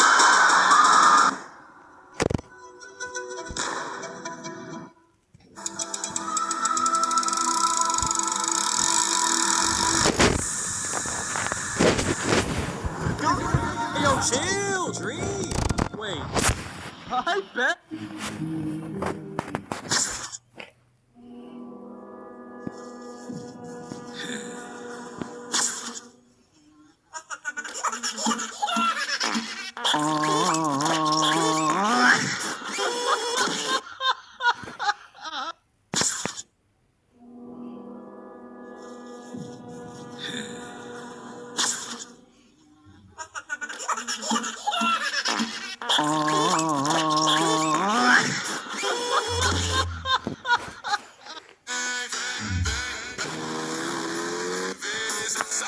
एक दिन फ्रिजा से ब्रोली, गोकू और Vegeta लड़ रहे होते हैं और तीनों ही अपने अपने अल्टीमेट फॉर्म में होते हैं। गोकू अल्ट्रा इंस्टिंक्ट, वेजिटा हकाई फॉर्म और ब्रोली अपने बीस्ट फॉर्म में। फिर भी फ्रिजा तीनों के ऊपर भारी पड़ रहा होता है। फ्रिजा इन लोगों की बहुत धुलाई करता है, लेकिन तभी वहाँ कोई आता है जिसे देखे गोकू बोलता है, अरे लो मेरा बैकअप आ गया। वेजिटा बोलता है बैकअप तभी उस टकले आदमी को दिखाया जाता है जिसे देखे वेजिटा बोलता है, तुमने बैकअप में क्रिलिन को बुलाया है? गोकू बोलता है, अरे नहीं वो क्रिलिन नहीं है, उसका नाम सैटमा है, वो भी हम लोगों के जैसा स्ट्रॉन्ग है और स्ट्रॉन्ग ओपोनेंट से लड़ना चाहता है, इसीलिए मैंने उसे बुलाया है। तब उसे फ्रिजा भी देख लेता है और बोलता है, अरे ये तो वही गंजा है जिसे मैंने प्लेनेट नामिक में मारा था, ये जिंदा कैसे हो गया और थोड़ा लंबा भी लग रहा है। एक सेकंड कही, ये साइतामा तो नहीं, मगर ये यहाँ कैसे आ गया? तब साइतामा बोलता है, गोकू तुमने जिस मॉन्स्टर के बारे में बताया था क्या, ये वही है। इतना सुन के ही फ्रीजा गुस्सा हो जाता है और अचानक बहुत तेजी से साइतामा के ऊपर हमला कर देता है, लेकिन साइतामा उसको ऐसा लात मारता है कि वो पहाड़ों को चीरता हुआ दूसरे पहाड़ में घुस जाता है। और ये देखे वेजिटा भी शॉक हो जाता है और गोकू को बोलता है, भाई ये है कौन है? गोकू बोलता है, मैंने तुम्हें कहा था ना ये साइतामा है और ये बहुत स्ट्रॉन्ग है। सोचो ये अपनी की एनर्जी बिना कंट्रोल किए इतना स्ट्रॉन्ग है, तो अगर वो अपनी की एनर्जी को मास्टर करके हमारी तरह सुपर सयान में बदल जाएगा तो वो कितना शक्तिशाली हो जाएगा। और मैंने इसे ट्रेनिंग देके सब सिखा दिया है, इसीलिए मैं उसको बोलता हूँ सुपर साइतामा। उसके बाद फ्रिजा भी अपने अल्टीमेट ब्लैक फ्रिजा फॉर्म में आ जाता है और एक ही पंच में साइतामा को मार के पहाड़ में घुसा देता है। लेकिन साइतामा भी अपने बेस फॉर्म में उसके हमलों को आराम से रोक रहा था, जैसे उसके हमले कुछ असर ही नहीं करे। लेकिन साफ दिखाई दे रहा था फ्रिजा अपने पूरे सीरीज मूड में लड़ रहा था, मगर साइतामा अभी भी अपने रिलैक्स मूड में था, क्योंकि आपको भी पता है और मुझे भी पता है कि साइतामा अगर अपने सीरियस मूड में आ जाएगा तो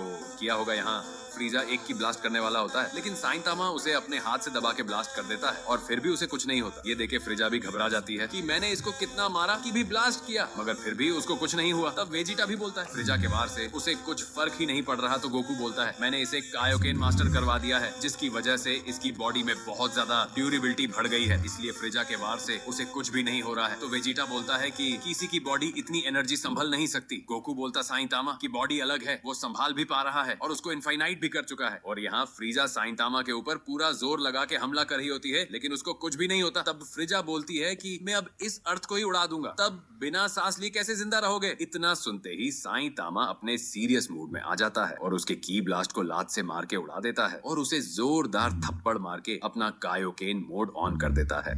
एक दिन फ्रीजा से ब्रो चलो इस लड़के को ढेर सारी जेम्स के बीच से एक लाल रंग की जेम्स निकालनी थी। अगर वह सफल हो जाता तो उसे 1 लाख रुपए का इनाम मिलने वाला था। उसके ऊपर लगातार तरह तरह की रंगीन जेम्स गिर रही थी। शुरुआत में यह सब उसे बहुत मजेदार लगा। अपने पसंदीदा खाने जैसे माहौल में रहकर वह खुश हो रहा था, लेकिन धीरे धीरे उसकी हंसी गायब होने लगी। जैसे जैसे जेम्स की मात्रा बढ़ती गई, उसके पैर पूरी तरह दबने लगे। वजन इतना ज्यादा था कि उसका निचला शरीर सुन्न पड़ गया। यह देखकर लड़का थोड़ा घबरा गया। तभी बाहर खड़े उसके दोस्त ने लाल रंग की जेम्स अंदर फेंक दी, लेकिन वह तुरंत ही लाखों जेम्स के बीच कहीं गुम हो गई। करीब 10 मिनट बाद लड़का पूरी तरह जेम्स में दब चुका था। सिर्फ उसका सिर ही बाहर दिख रहा था और वह ठीक से हिल भी नहीं पा रहा था। तभी उसके दोस्त ने कहा कि तुम इन्हीं जेम्स के अंदर से लाल वाली जेम्स ढूंढ सकते हो। लड़का ध्यान लगाकर तलाश करने लगा। कुछ समय बाद उसे भूख लगने लगी, तो उसने कुछ जेम्स खाकर पेट भर लिया और थकान आने पर थोड़ा आराम भी कर लिया। अब उसे समझ आने लगा कि खाना और नींद कितनी जरूरी होती है। काफी देर खोजने के बाद उसने ढेर सारी जेम्स इकट्ठा कर ली। तभी उसके दोस्त ने इशारा दिया कि लाल रंग की जेम्स उसके पेट के आसपास कहीं है, लेकिन लड़के को समझ नहीं आ रहा था कि किस दिशा में खोजे। इस संकेत से उसे दोबारा हौसला मिला, मगर इतनी सारी जेम्स में नीचे तक पहुंचना आसान नहीं था। फिर उसके दोस्त ने एक मेज पर सफेद कपड़ा बिछाया और कहा कि अगर कपड़ा खींचने पर बर्तन नहीं गिरेंगे तो वह एक और लाल जेम्स अंदर डाल देगा। लड़के ने कोशिश की, उसने कपड़े का सिरा पकड़ा और जोर से खींचा। तभी उसके दोस्त ने बर्तन हटा दिए और बोला कि तुम फेल हो गए, अब लाल जेम्स नहीं डाली जाएगी। बेचारे लड़के को खाने में सिर्फ मूली मिली, जबकि बाकी लोग स्वादिष्ट चीजें खा रहे थे। गुस्से में उसने मूली फेंक दी, जिससे उसका दोस्त उदास हो गया। बाद में दोस्त ने उसे बर्गर और चिप्स दे दिए, लेकिन साथ ही उसके ऊपर पानी भी डाल दिया। जेम्स और थकान ने उसे पूरी तरह निढाल कर दिया। अब उसने ठान लिया कि उसे जल्दी से लाल जेम्स ढूंढनी ही होगी। उसने सीधे नीचे की तरफ खुदाई शुरू की और पेट के आसपास की जेम्स टटोलने लगा। आखिरकार उसे वह लाल रंग की जेम्स मिल ही गई। गीली और चमकती हुई लाल जेम्स साफ नजर आ रही थी, लेकिन अब बाहर निकलना मुश्किल हो गया था। तभी उसके दोस्तों ने मिलकर पूरा डिब्बा नीचे गिरा दिया, जिससे लड़का आजाद हो गया। हालांकि काफी देर तक अंदर फंसे रहने की वजह से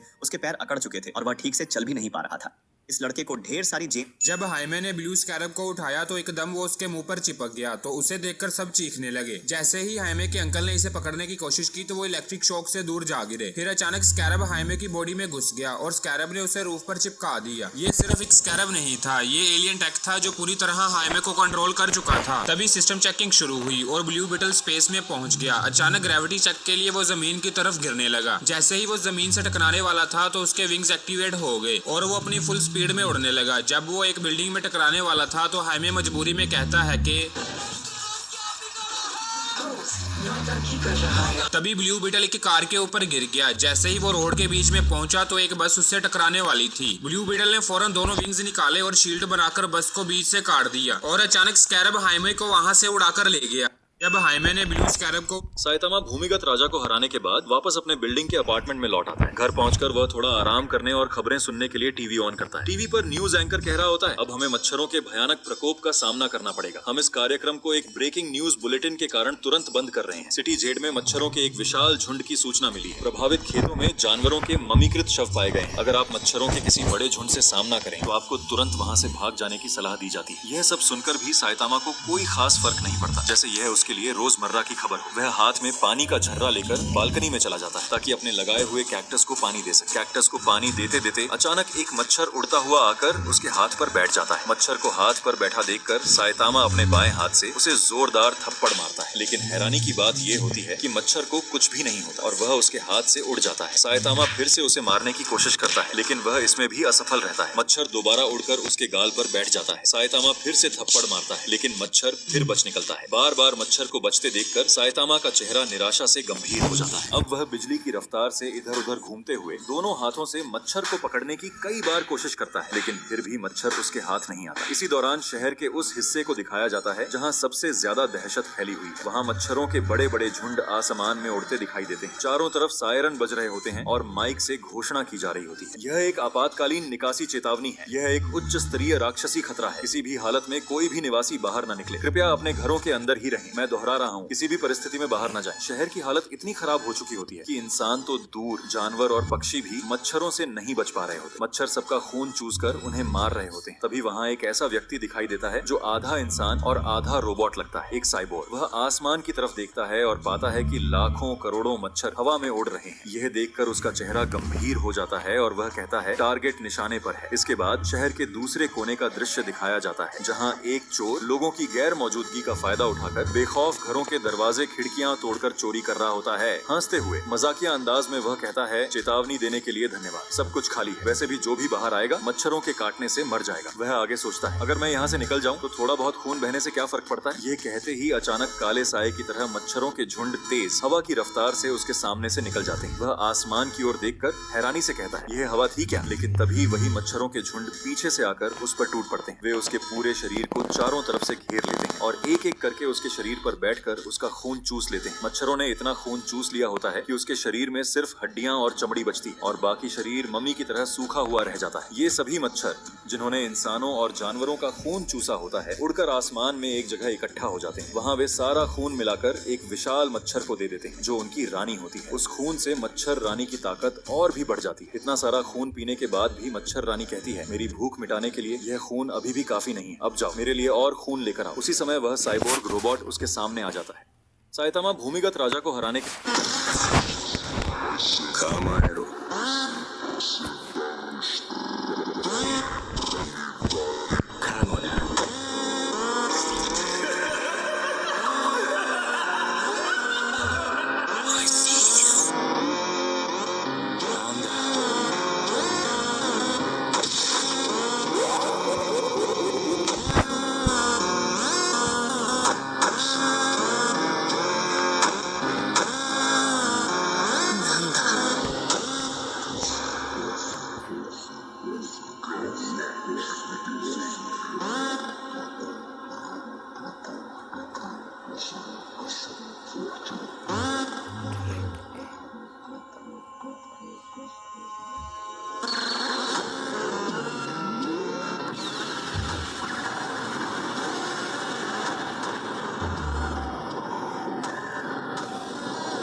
Monster! Run, run, run! Don't block me!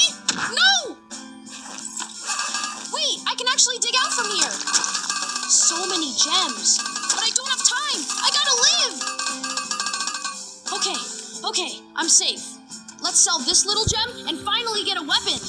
Yes, pistol, here I come. No! I should have brought more gems. Wait, is that a sword? Yes! Now I can actually get revenge. Come on, little monster. I'm not scared of you. Here we go.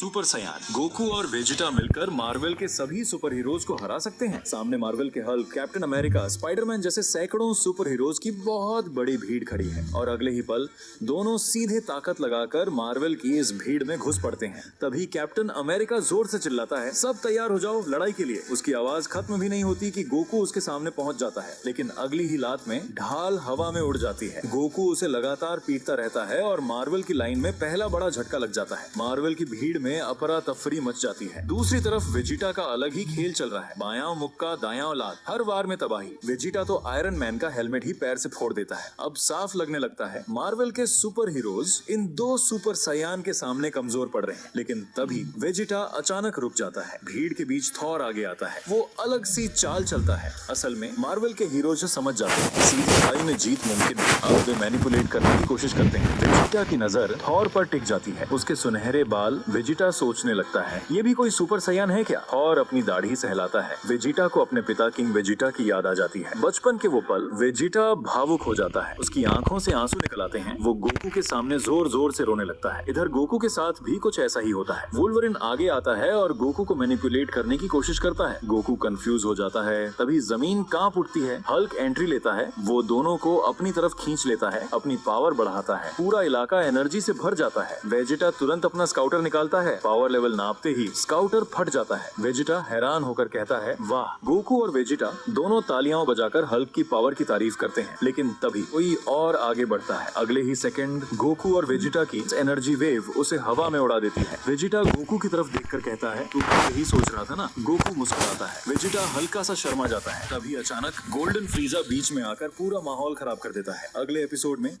Super सयान Goku और Vegeta मिलकर Marvel के सभी super DEXA भाई आ गया डेक्सू। वैसे कौन सा बहाना बताया है घर पे? बहाना? मैं तो मम्मी को बोल के मैं स्कूल जा रहा हूँ। वैसे डेक्सा भाई आपने कौन सा बहाना बनाया है? इधर आ, बताता हूँ। समझ गया ना? ठीक से एक्टिंग करना। ठीक है। चल आजा फिर।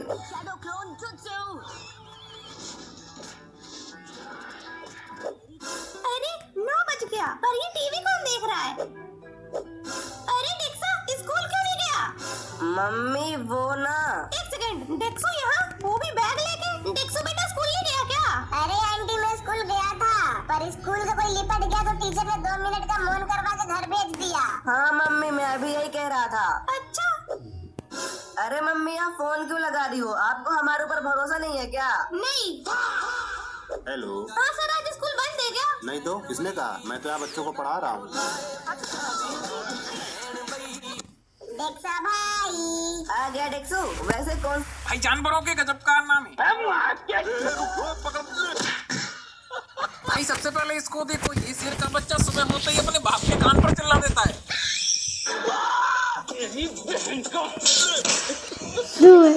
अब भाई ये हरामी पिल्ला मास्क लग।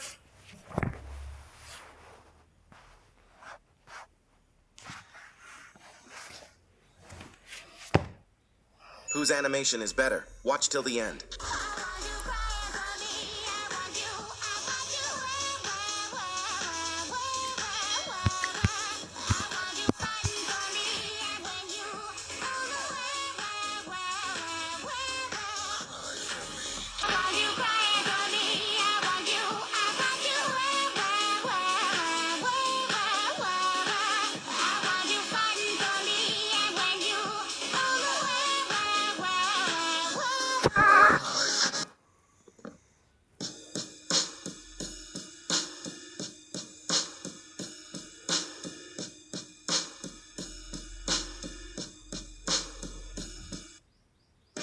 Something bad is about to happen to me. I don't know what, but I feel it coming. Might be so sad, might leave my nose running. I just hope she don't wanna leave me. Don't you give me up, please don't give up on me. I belong with you, only baby, only my girl, only baby, only darling, only baby. क्या तुमने कभी notice किया है कि जब iron man के glasses गलती से स्पाइडरमैन की स्कूल बस पर अटैक कर देते हैं तो यहाँ पर स्पाइडरमैन जंप करके इस ड्रोन को अपने वेब्स में ट्रैप करके ब्लास्ट कर देता है। लेकिन अगर हम इस सीन को ध्यान से देखें तो यहाँ पर इस ड्रोन के बुलेट्स को शूट करने से पहले ही स्पाइडरमैन अपने वेब को शूट करके इस ड्रोन के गन पॉइंट्स को ब्लॉक कर देता है, जिसके बाद ये बुलेट्स इस ड्रोन से बाहर नहीं निकल पाती और ये ड्रोन एकदम से ब्लास्ट हो जाता है, जिससे हमें पता चलता है कि स्पाइडरमैन का वेब कितना ज्यादा स्ट्रॉन्ग है, जो कि आयरन मैन के इतने हाईटेक ड्रोन की बुलेट्स को इस ड्रोन के अंदर ही रोक देता है। और इस सीन में जब रेड हल्क फेल्कन पर अपने पावरफुल पंचेस से अटैक कर रहा होता है तो यहाँ पर फेल्कन अपने हेड को इस शील्ड की हेल्प से कवर कर लेता है, लेकिन फिर भी फेल्कन बिना सुपर स्ट्रेंथ के हल्क के इतने पावरफुल पंचेस को अपने नॉर्मल हाथों से रोक कैसे पा रहा था? तो तुमने कभी नोटिस किया है कि जब आयरन मैन के ग्लासेस गलती से स्पाइडरमैन की स्कूल बस पर अटैक कर देते हैं तो यहाँ पर स्पाइडरमैन जंप करके इस ड्रोन को अपने वेब्स में ट्रैप करके ब्लास्ट कर देता है। लेकिन अगर हम इस सीन को ध्यान से देखें तो यहाँ पर इस ड्रोन के बुलेट्स को शूट करने से पहले ही स्पाइडरमैन अपने वेब को शूट करके इस ड्रोन के गन पॉइंट्स को ब्लॉक कर देता है, जिसके बाद ये बुलेट्स इस ड्रोन से बाहर नहीं निकल पाती और ये ड्रोन एकदम से ब्लास्ट हो जाता है, जिससे हमें पता चलता है कि स्पाइडरमैन का वेब कितना ज्यादा स्ट्रॉन्ग है, जो कि आयरन मैन के इतने हाईटेक ड्रोन की बुलेट्स को इस ड्रोन के अंदर ही रोक देता है। क्या होगा अगर गोकू साइटामा की क्रेजी ट्रेनिंग करने लग जाए। सैटामा एक अजीब सी जगह पर आया था और उसके पीछे धीरे धीरे एक गंजा आदमी उसकी ओर बढ़ रहा था। तभी उसने बहुत शक्तिशाली ऊर्जा का एहसास किया। जब उसने पीछे मुड़कर देखा, वो उसका पुराना दोस्त सन गोकू था, लेकिन अब वो भी गंजा हो चुका था। ये देखकर सैटामा जोर जोर से हंसने लगा, लेकिन तुरंत ही उसे एहसास हुआ कि वह खुद भी तो गंजा है और माहौल अचानक अजीब हो गया। गोकू ने उसे बताया कि ये सब बहुत समय पहले की बात है, जब वो दोनों पहली बार मिले थे। आजा मैडम, चेकिंग करवा दो। अरे बस बस, ओ हेलो, बस बस, फाटक तोड़ के जाएगी क्या? बाहर निकलना। दिखने में तो बड़ी शरीफ लग रही है तू। इधर आ, 2 मिनट रुक जा, गाड़ी चेक कर लो तेरी, कुछ गलत चीज तो नहीं। ये क्या है? ये क्या है? कैसे गिरी भाई? स्टाइल से देखा तुमने? भाई साहब निपट गई है तो। ये ले, पैक हो जा वापस। भाई लास्ट डिस्पोज करनी पड़ेगी, निकल ले। चलो तू आ भाई, चेकिंग करवा दे। आजा बुड्ढे, चल। नंगा है साला बुड्ढा, है ना? बाहर निकल, बाहर निकल, बाहर निकल। शिट, ये तो भाई गलती से चल गई गोली मेरे से। ये तो फोल्ड हो गया भाई बुड्ढा इधर ही। भाई कांड करवा दिया ना, तो बुड्ढे कांड करवा दिया ना, डिस्पोज करना पड़ेगा इसको भी भाई हमको। लावा बन जा पूरा। आजा भाई तू आ, तो आजा मुच्छड़, आजा आजा आजा बेटा बाहर आजा। फ्रेंच कट, साले साउथ इंडियन हीरो लग रहा है पूरा। रुक जा, तू आ। तेरे को भाई धोबी पछाड़ देने का मन कर रहा है तू? तेरे को धोबी पछाड़, ये ले एक और, ये ले। भाई पैर फंस गया इसका, कैसा रहा बता, दिखा दे। ओहो हो भैया, क्या लेके आए हो ये? 1 सेकंड रुक जा। टॉमी, तेरे पीछे तो मेरा टॉमी पड़ेगा। आजा आजा टॉमी, आजा। देखना क्या लेके आया ये देख क्या लेके आया, ये देख, देखना क्या लेके आया ये। सिखाना इसको सबक, सिखा भाई को। पकड़ पकड़ पकड़ टॉमी, पकड़ पकड़ के रख इसको। ये ले। क्या हो गया? अच्छा तेरे को मारना था क्या? अरे यार बेचारा परेशान हो गया। अरे मेरा शिकार था। कोई बात नहीं बेटा, कोई बात नहीं, वेट करो आप, फिर से मौका मिलेगा आपको। भाई ऐसे ऐसे हरामी लोग आते रहेंगे। बंद करते हैं भाई इसको। लावा बन जा पूरा। आजा मैडम, चेकिंग करवा दो। अरे बस बस, ओ हेलो, बस बस, फाटक तोड़ के जाएगी क्या? बाहर निकलना। पहले के दिन मार बोंदू मार। विकलांग लड़के को उसकी माँ ने कन्वेयर बेल्ट पर बिठा। अरे यार, इतनी देर से माइनिंग कर रहा हूँ, कुछ नहीं मिल रहा है यार। क्या है यार, मैं इतनी देर से माइनिंग कर रहा हूँ। अरे यार मैं नहीं कर रहा माइनिंग। हट यार, नहीं करनी मुझे माइनिंग। मुझे नहीं करनी है। नहीं भाई, नहीं नहीं नहीं, मजा नहीं आया, वो मजा नहीं आया भाई, तूने सही से नहीं किया। साले क्या मजा नहीं आया है? क्या मजा नहीं आया? 70 बार रीटेक करा चुका है, क्या मजा नहीं आया तेरे को? अरे अरे, अबे मादर आ उचीहा, तेरे कुछ समझ में आता भी है? मेरे को कितने काम है, 70 बार रीटेक करा दिए तूने मेरे। अबे मुझे सिंचान देखने जाना है। सिंचन देखने जाना? अबे तेरे जैसे लीचर गंवार कंटेंट क्रिएटर बहुत देखे हैं। चलो यार,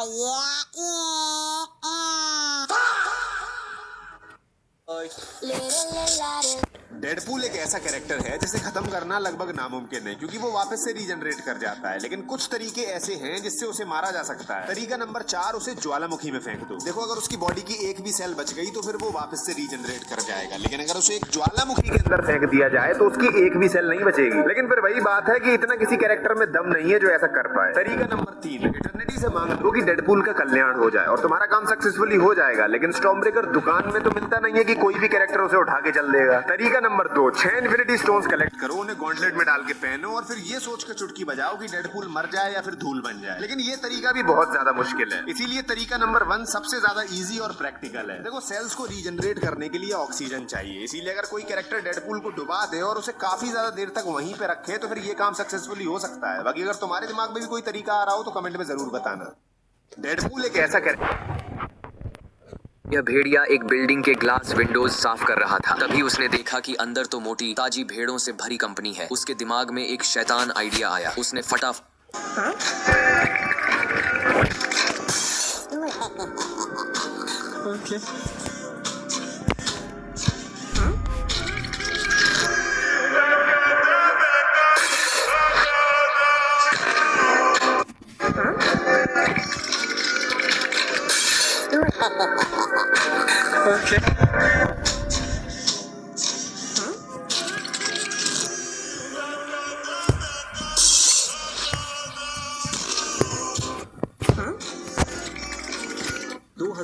में रोनाल्डो ने स्विमिंग सीखना शुरू किया। उसका कोच उसे पानी में सही तरीके से किक करना सिखा रहा था, लेकिन सिर्फ 1 मिनट में ही साफ दिख गया कि उसकी स्विमिंग अभी स्ट्रांग नहीं है और तैरते वक्त वो थोड़ा डॉगी पैडल जैसा लग रहा था। ये देखकर रोनाल्डो खुद हंस पड़ा। फिर भी उसने कोच को थैंक्स कहा, क्योंकि कम से कम उसने कुछ नया सीख लिया था।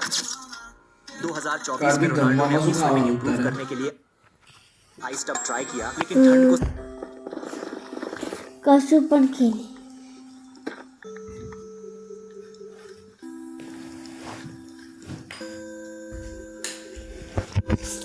यह आदमी पूरे दिन बार बार अपनी तलवार निकालता रहता है। जब वह सोता भी है तो उसका हाथ हिलना बंद नहीं होता। इस वजह से सबको लगता है कि वह पागल है, लेकिन उस आदमी को कोई फर्क नहीं पड़ता। ऐसा इसलिए है क्योंकि कुछ समय पहले उसने गलती से एक तलवार निकालने का सिस्टम चालू कर दिया था। अगर वह अपनी तलवार 1 लाख बार निकालता है तो वह एक जबरदस्त मार्शल आर्ट में माहिर हो जाएगा। उसी पल से उसने बिना रुके अपनी तलवार निकालना शुरू कर दिया। लेकिन इससे पहले कि वह अपनी तलवार निकाल पाता और अपनी ताकत हासिल कर पाता, वह 3 बड़े ग्रुप्स के एक बड़े मार्शल आर्ट टूर्नामेंट में पहुंच गया। जब बाकी सभी चेले अपने क्लैन लीडर्स को नमस्ते कर रहे थे, यह आदमी बस अपनी तलवार निकालता रहा। उसकी तलवार निकालने की परेशान करने वाली आवाज से क्लैन का एक चेला तुरंत गुस्सा हो गया। लेकिन जब उसने देखा कि यह आदमी तलवार निकाल रहा है तो उसका गुस्सा वाला चेहरा तुरंत मुस्कुराहट में बदल गया। पता चला सबको लगा कि वह बिना किसी टैलेंट के पूरी तरह से लूजर है। जल्द ही टूर्नामेंट शुरू हो गया। एक बहुत माहिर तलवारबाज पहले स्टेज पर आया। उसने भीड़ में सबको जोर से चैलेंज किया। यह देखकर उस आदमी की बड़ी बहन को बहुत गुस्सा आया। उसने ऊपर जाकर इस घमंडी तलवारबाज को सबक सिखाने का फैसला किया। सबको हैरानी हुई कि तलवारबाज ने सिर्फ 3 चालों में उस आदमी की बड़ी बहन को हरा दिया। यह देखकर वहां मौजूद सभी लोग हैरान रह गए। इसके ठीक बाद जज ने ऐलान किया कि अगर ग्रुप का कोई और आदमी लड़ना नहीं चाहता तो वे हार मान लेंगे। तलवारबाज को इतना घमंडी देखकर उस आदमी ने आगे बढ़कर उससे लड़ने का फैसला किया। लेकिन जैसे ही वह स्टेज पर चढ़ा, तलवारबाज ने उसका मजाक उड़ाना शुरू कर दिया। लेकिन उस आदमी ने उस पर कोई ध्यान नहीं दिया। उसने बस अपनी तलवार निकाल ली, लड़ने के लिए तैयार। हैरानी की बात है कि जैसे ही तलवारबाज हमला करने वाला था, उस आदमी ने अचानक अपनी तलवार वापस रख दी। इससे सब पूरी तरह हैरान रह गए। लेकिन सिर्फ उस आदमी को पता था कि उसे अपने मकसद तक पहुंचने के लिए अभी 80 बार और तलवार निकालनी होगी। इसलिए वह फिर से पागलों की तरह अपनी तलवार निकालने लगा। इससे तलवारबाज तुरंत भड़क गया और उसने उस आदमी को जमीन पर गिरा दिया। लेकिन उस आदमी ने पलटवार नहीं किया। वह बस पागलों की तरह अपनी तलवार निकालता रहा। इस समय उस आदमी के बर्ताव से तलवारबाज को पूरा गुस्सा आ गया। जैसे ही तलवारबाज अपनी सबसे जबरदस्त तलवार चलाने की टेक्निक इस्तेमाल करने वाला था, किस्मत से उस आदमी ने आखिरकार अपनी 100,000वीं तलवार निकाल ली। एक पल में एक सुनहरी रोशनी दिखाई दी और उसके चारों ओर घूमने लगी। अचानक हुए इस बदलाव से हर कोई हैरान रह गया। नेक्स्ट पार्ट के लिए सब्सक्राइब कर लो।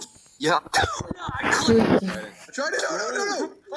I can pick it up again. George, go for George. All right, go. Hit it. Hit the button. I'm going to press the button. Hit it. You got diamond chest. Please. Oh, how did I kill it? सब कहते हैं मैं गलती हूँ, पर किसी ने पूछा नहीं मैं बना क्यों। इस दुनिया में मैं था, पर मेरे लिए कोई जगह नहीं थी। मैं किसी का दुश्मन नहीं था। मैं तब बना जब दुनिया सही से बनी ही नहीं थी। लोग मुझे डार्क कहते हैं, पर मैं खुश हूँ। मुझे पता है मैं क्यों हूँ। हेरोब्रीन गलती था और गलतियों को खत्म करना मुझे। सब कहते हैं मैं गलती हूँ, पर किसी अरे इतने सारे लोग आखिर ये कहाँ से आ रहे हैं? मुझे नहीं पता मास्टर। हमें जिस बात का डर था आखिर वो बात हो गई, वो आ गया है। अब इन नमूनों को किसने बताया कि हम लोग यहाँ हैं? रुक जाओ हीरो प्राइम, जो तुम कर रहे हो वो सही नहीं है। हम तुम्हें ये नहीं करने देंगे। ओ तो आखिरकार तुम आ ही गए टेक्नो। बड़े कमाल की बात है, सबको साथ लेकर आए हो, लेकिन फिर भी मेरा कुछ नहीं बिगाड़ सकते। क्या बात है, खुद पर इतना घमंड। आज तेरा ये घमंड हम तोड़ के रहेंगे। लगता है तुम लोग Konnichiwa. Hey, what's up, bro? Hey, what's up? Konnichiwa. Hey, what's up, bro? Hey, what's up? Konnichiwa. Hey. आज आयुष अपन बहुत ज्यादा काम किए, पता है मेरे को बहुत ज्यादा थकावट से महसूस। चला नहीं जा रहा है यार, पता नहीं। मेरे को ऐसा लग रहा है मेरे दिल की धड़कन तेज हो रही है, मुझे चक्कर सा आ रहा है, पता नहीं ये इस दीदी को क्या हो गया। रुको, वो और दीदी की तबीयत खराब हो गई अचानक। डॉक्टर, ये तो अच्छा है कि हॉस्पिटल हमारे घर के बगल में। डॉक्टर मेरी दीदी को कुछ हो गया है। क्या हुआ है? आप ऐसे क्यों बिहेव कर रहे हो? अरे मेरी दीदी को कुछ हो गया है वहाँ पे। चलिए मेरे साथ, चलिए जल्दी। अरे हुआ क्या है? आप मुझे जान के बताइए तो सही। अरे वो अचानक से चलते चलते बेहोश होके गिर गई ऐसे बुरी तरीके से। प्लीज चलिए। आप एक काम करिए, एक बार चेक करके आइए। मैं ऐसे कैसे छोड़ के आ जाऊँ? मेरे पास में यहाँ पे बहुत सारे पेशेंट्स हैं। आपका हॉस्पिटल तो खाली दिख रहा है, नाटक मत करिए, चलिए ना यार। वो क्या बोलता है, डॉक्टर का पहला जिम्मेदारी पेशेंट को बचाना। दुनिया वही है, आपको कसम खाते हैं ना। चलिए दे दे। वो बोरी घास बीज के बीच में खो गई दीदी। ये रही दीदी को क्या हो गया है? हाँ क्या? एक सेकंड मैं चेक करता हूँ। हाँ करिए ना चेक। इनकी तो सांसें में थोड़ी सी प्रॉब्लम हो रही है, मुझे लगता है इनका हार्ट वीक हो गया है। अरे डॉक्टर साहब क्या बात कर रहे हैं? दीदी का दिल कमजोर हो गया। पहली बात तो दीदी के पास दिल भी है, ये तो मेरे को आज ही पता चला। ये तो हार्टलेस है एकदम, मेरे को मारती रहती है, पीटती रहती है। क्या बोलूं मैं? क्या बोल रहे हो आप? क्या बोल रहे हो? इनके सच में दिल कमजोर हो गए। अरे नहीं यार, आपको नहीं पता, दीदी बहुत मारती है मेरे को। और गाइस, रक्षाबंधन पे भी दीदी ने लूट लिया था मेरे को। हार्टलेस है दीदी, बहुत ज्यादा खराब हो गया है इनको, तो मुझे लगता है इनको एडमिट करना पड़ेगा। ओह शिट, चलिए फिर दीदी को लेके चलते हैं। ठीक है, फिर इसको मैं लेके चलता हूँ। आप सच में दीदी को उठा लेंगे? दीदी तो भारी है ना। मेरा यही काम है, मैं तो उठा लूंगा। ओके, वो उठा लिया आपने, क्या बात है, लेट्स गो। चलो चलो, इनको लेके जाना पड़ेगा, इनका हार्ट बहुत कमजोर हो गया है। ओके, और आपने केप क्यों पहना है डॉक्टर साहब? ये क्या हो रहा है? क्योंकि मैं सुपर डॉक्टर हूँ, इसलिए। ओह माय गॉड, डॉक्टर साहब कहाँ जाना है? यहाँ पे 3 रूम है। यहाँ पर क्या कर रहे हैं आप? वहाँ पे बहुत सारे पेशेंट रहते हैं, ये वाला खोलिए। कोई भी पेशेंट नहीं है डॉक्टर साहब, आप बोल रहे थे बहुत पेशेंट है, तो हॉस्पिटल खाली पड़ा है। ये क्या हो रहा है यहाँ पे? अरे बहुत सारी इमरजेंसी के केस है, आपको नहीं पता है कुछ भी। ये खोलिए यार मेरी दीदी सेफ हैंड्स में तो है क्या? मेरे को लग नहीं रहा है। ये क्या हो रहा है? अरे बहुत ज्यादा सेफ हैंड में। यहाँ पे सारे मैं जितने भी केस सॉल्व करता हूँ, उसका 70% रिजल्ट सही निकला है। अरे तो डॉक्टर सेफ हैंड्स है तो करिए इलाज। ये रहा, लेट्स गो। तो फिर इसको यहाँ पे लेटा देते हैं। ओह माय गॉड, दीदी ये कैसे लेटाया है? दीदी ढंग से नहीं लेटी हुई है, इसको दर्द हो रहा होगा। ये क्या हो रहा है? एक मिनट, ये पिलो पे, ये पिलो पीछे है, ये क्या हो रहा है? एक सेकेंड, डॉक्टर कौन है? आप डॉक्टर हो कि मैं डॉक्टर हूँ? वैसे तो नाम से तो आप ही डॉक्टर है, लेकिन और मैं डॉक्टर नहीं, मैं सुपर डॉक्टर हूँ, सुपर डॉक्टर। और मुझे मालूम है ना इनको कैसे लेटाना है। इनका दिल का प्रॉब्लम है, इसलिए पिलो दिल पे है। और ये ईसीजी मशीन इनके सर में क्यों घुसा दी आपने दीदी के? क्योंकि सर भी चेक करना पड़ता है, आपके साथ जो रहती है। क्या? अरे दीदी उठो, दीदी क्या हो गया? अरे आप परेशान कर रहे हो मुझे। आप जाइए बाहर जाइए। नहीं, मैं भी हेल्प करूंगा। मेरी दीदी आपको कोई है भी नहीं। हाँ, मुझे हेल्प की तो जरूरत है। आप एक काम करिए कि आप दूसरे रूम में जाइए और वहाँ पे आपको कुछ डॉक्टर का यूनिफॉर्म मिलेगा, आप उसको पहन के आ जाइएगा। मुझे वैसे भी काफी जरूरत पड़ी, आप जाइए यहाँ से, फटाफट जाइए। ओके गाइस, ये डॉक्टर पर भरोसा नहीं कर सकते, खाली केक पहन लिया इसके लिए। चलो फिर फटाफट से क्लोज चेंज करते हैं, लेट्स गो। ओके गाइस, मैं डॉक्टर बन गया हूँ। अभी दीदी का ऑपरेशन करना है। दे दे डॉक्टर। क्या हो गया सर? मैं भी डॉक्टर हूँ, बोलिए। मेरा दिल का दौरा पड़ रहा है डॉक्टर, मेरे को बचा लीजिए डॉक्टर। अरे विलेजर साहब को क्या हो रहा है? विलेजर साहब ये क्या हो रहा है भाई? ऊपर जाके कैसे लुढ़क रहे हैं? अरे रुकिए, थोड़ा सा उठिए। अभी आपको उठाना बहुत मुश्किल है। आइए अंदर आइए, थोड़ा सा और दिल पे जोर दीजिए। आइए अंदर आइए। हाँ यहाँ पे मुझे समझ में नहीं आ रहा है कौन सा हॉस्पिटल है ये। अरे आइए। अरे मेरे दीदी का भी यहाँ पे इलाज चल रहा है। आप यहाँ पे लेटिए। आइए। आप इधर आइए। हाँ लेट जाइए। अरे डॉक्टर साहब, यहाँ पे एक और पेशेंट आ गया है। विलेजर की भी तबीयत खराब हो गई है। ये देखो, ये क्या हो गया इसको? क्या बात है, एक दिन में 2 पेशेंट।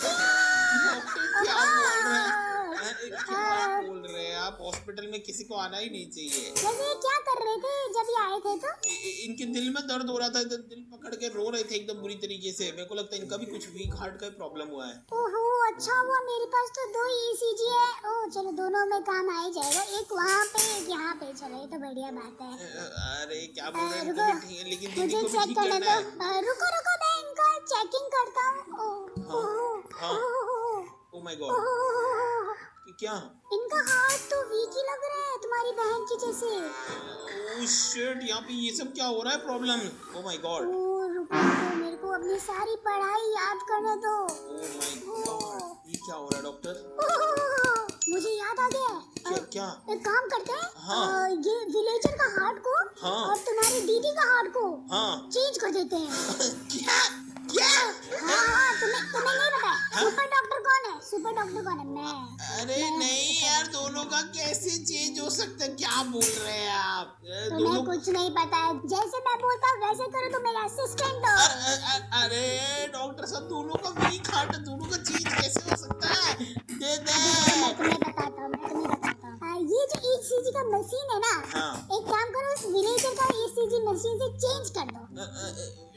ये सब क्या बोल रहे हैं डॉक्टर आप? ठीक है चलिए जो भी हो। ऐसे ही करना होता है, ऐसे ही करना होता है। ओके चलो फिर इसको लेके चलो। हाँ। चलो असिस्टेंट काम करो। कर रहा हूँ दे अरे मशीन मिल गया भाई। Let's go. यहाँ पर ये वाली मशीन। ओके तो दीदी का मशीन यहाँ पर लगा देते हैं। ओ लग गया लेकिन अभी यहाँ पर ये फाइनल वाली मशीन ऐसे करके यहाँ पर ये क्या की आवाज आई इसमें से और ये दूसरी जगह लग गया। ये क्या तुमने? अरे दिल का दौरा भी पड़ सकता है। अरे ओह माय गॉड, मशीन टूट गई क्या? ये क्या हो गया? ये तो चलना बंद कर दिया है। शिट। क्या किया तुमने? अरे बेवकूफ। अरे ये क्या किया? ओहो अब तो मेरे को लगता है वही करना पड़ेगा जो मैं सोच रहा था। क्या तो सोच मेरा रहे थे आइटम आप? कहाँ पे है? हाँ मिल गया। ओह माय गॉड। ये लो। हाँ क्या बोली? ये रखो। ये क्या चीज है? तो अभी क्या करना है? अभी हमें एकता के बॉडी में जाना है। क्यों? क्या?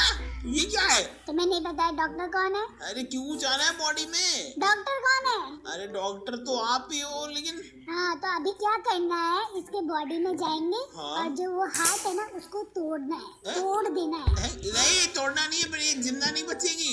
हार्टलेस अरे वो लगती है। विलेजर का जो हार्ट है ना वो इसके अंदर डाल देंगे फिर। वो आप बोल रहे हैं अंदर से जाके हम लोग इसका हार्ट निकाल के फिर उसमें डाल देंगे और उसका हार्ट निकाल के इसमें डाल देंगे और ये काम हम लोग करेंगे।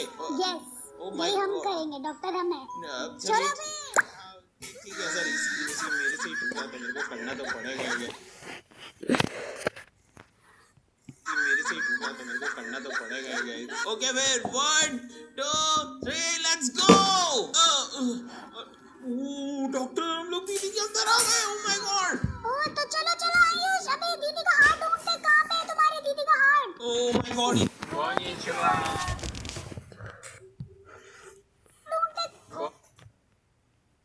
ढूंढते कहाँ पे है तुम्हारी दीदी का heart? Oh my god yes. Check करते हैं, ये नहीं है। कहाँ पर है ये इसके अंदर में। ओह ये रहा दीदी का हार्ट। Let's go. चलिए। ओ बाप रे बाप, तुम्हारी दीदी के हार्ट के यहाँ पे तो बहुत सारे कचरे हो गए हैं। अभी क्या करे? दिल ये लो हाँ तुम्हारे लिए। ओके तो इसी हमें गंदगी साफ करनी है और ये दिल लेके जाना है। हाँ और ये जो दिल है ना ये हमें पूरा तोड़ना पड़ेगा और उस विलेजर के हार्ट में डालना पड़ेगा। ओके चलिए फटाफट से करते हैं। Let's go. पहले तो इस सारी गंदगी हटा देते हैं। ओहो कचरा तो बहुत ज्यादा हो गया है, सबको साफ करो जल्दी।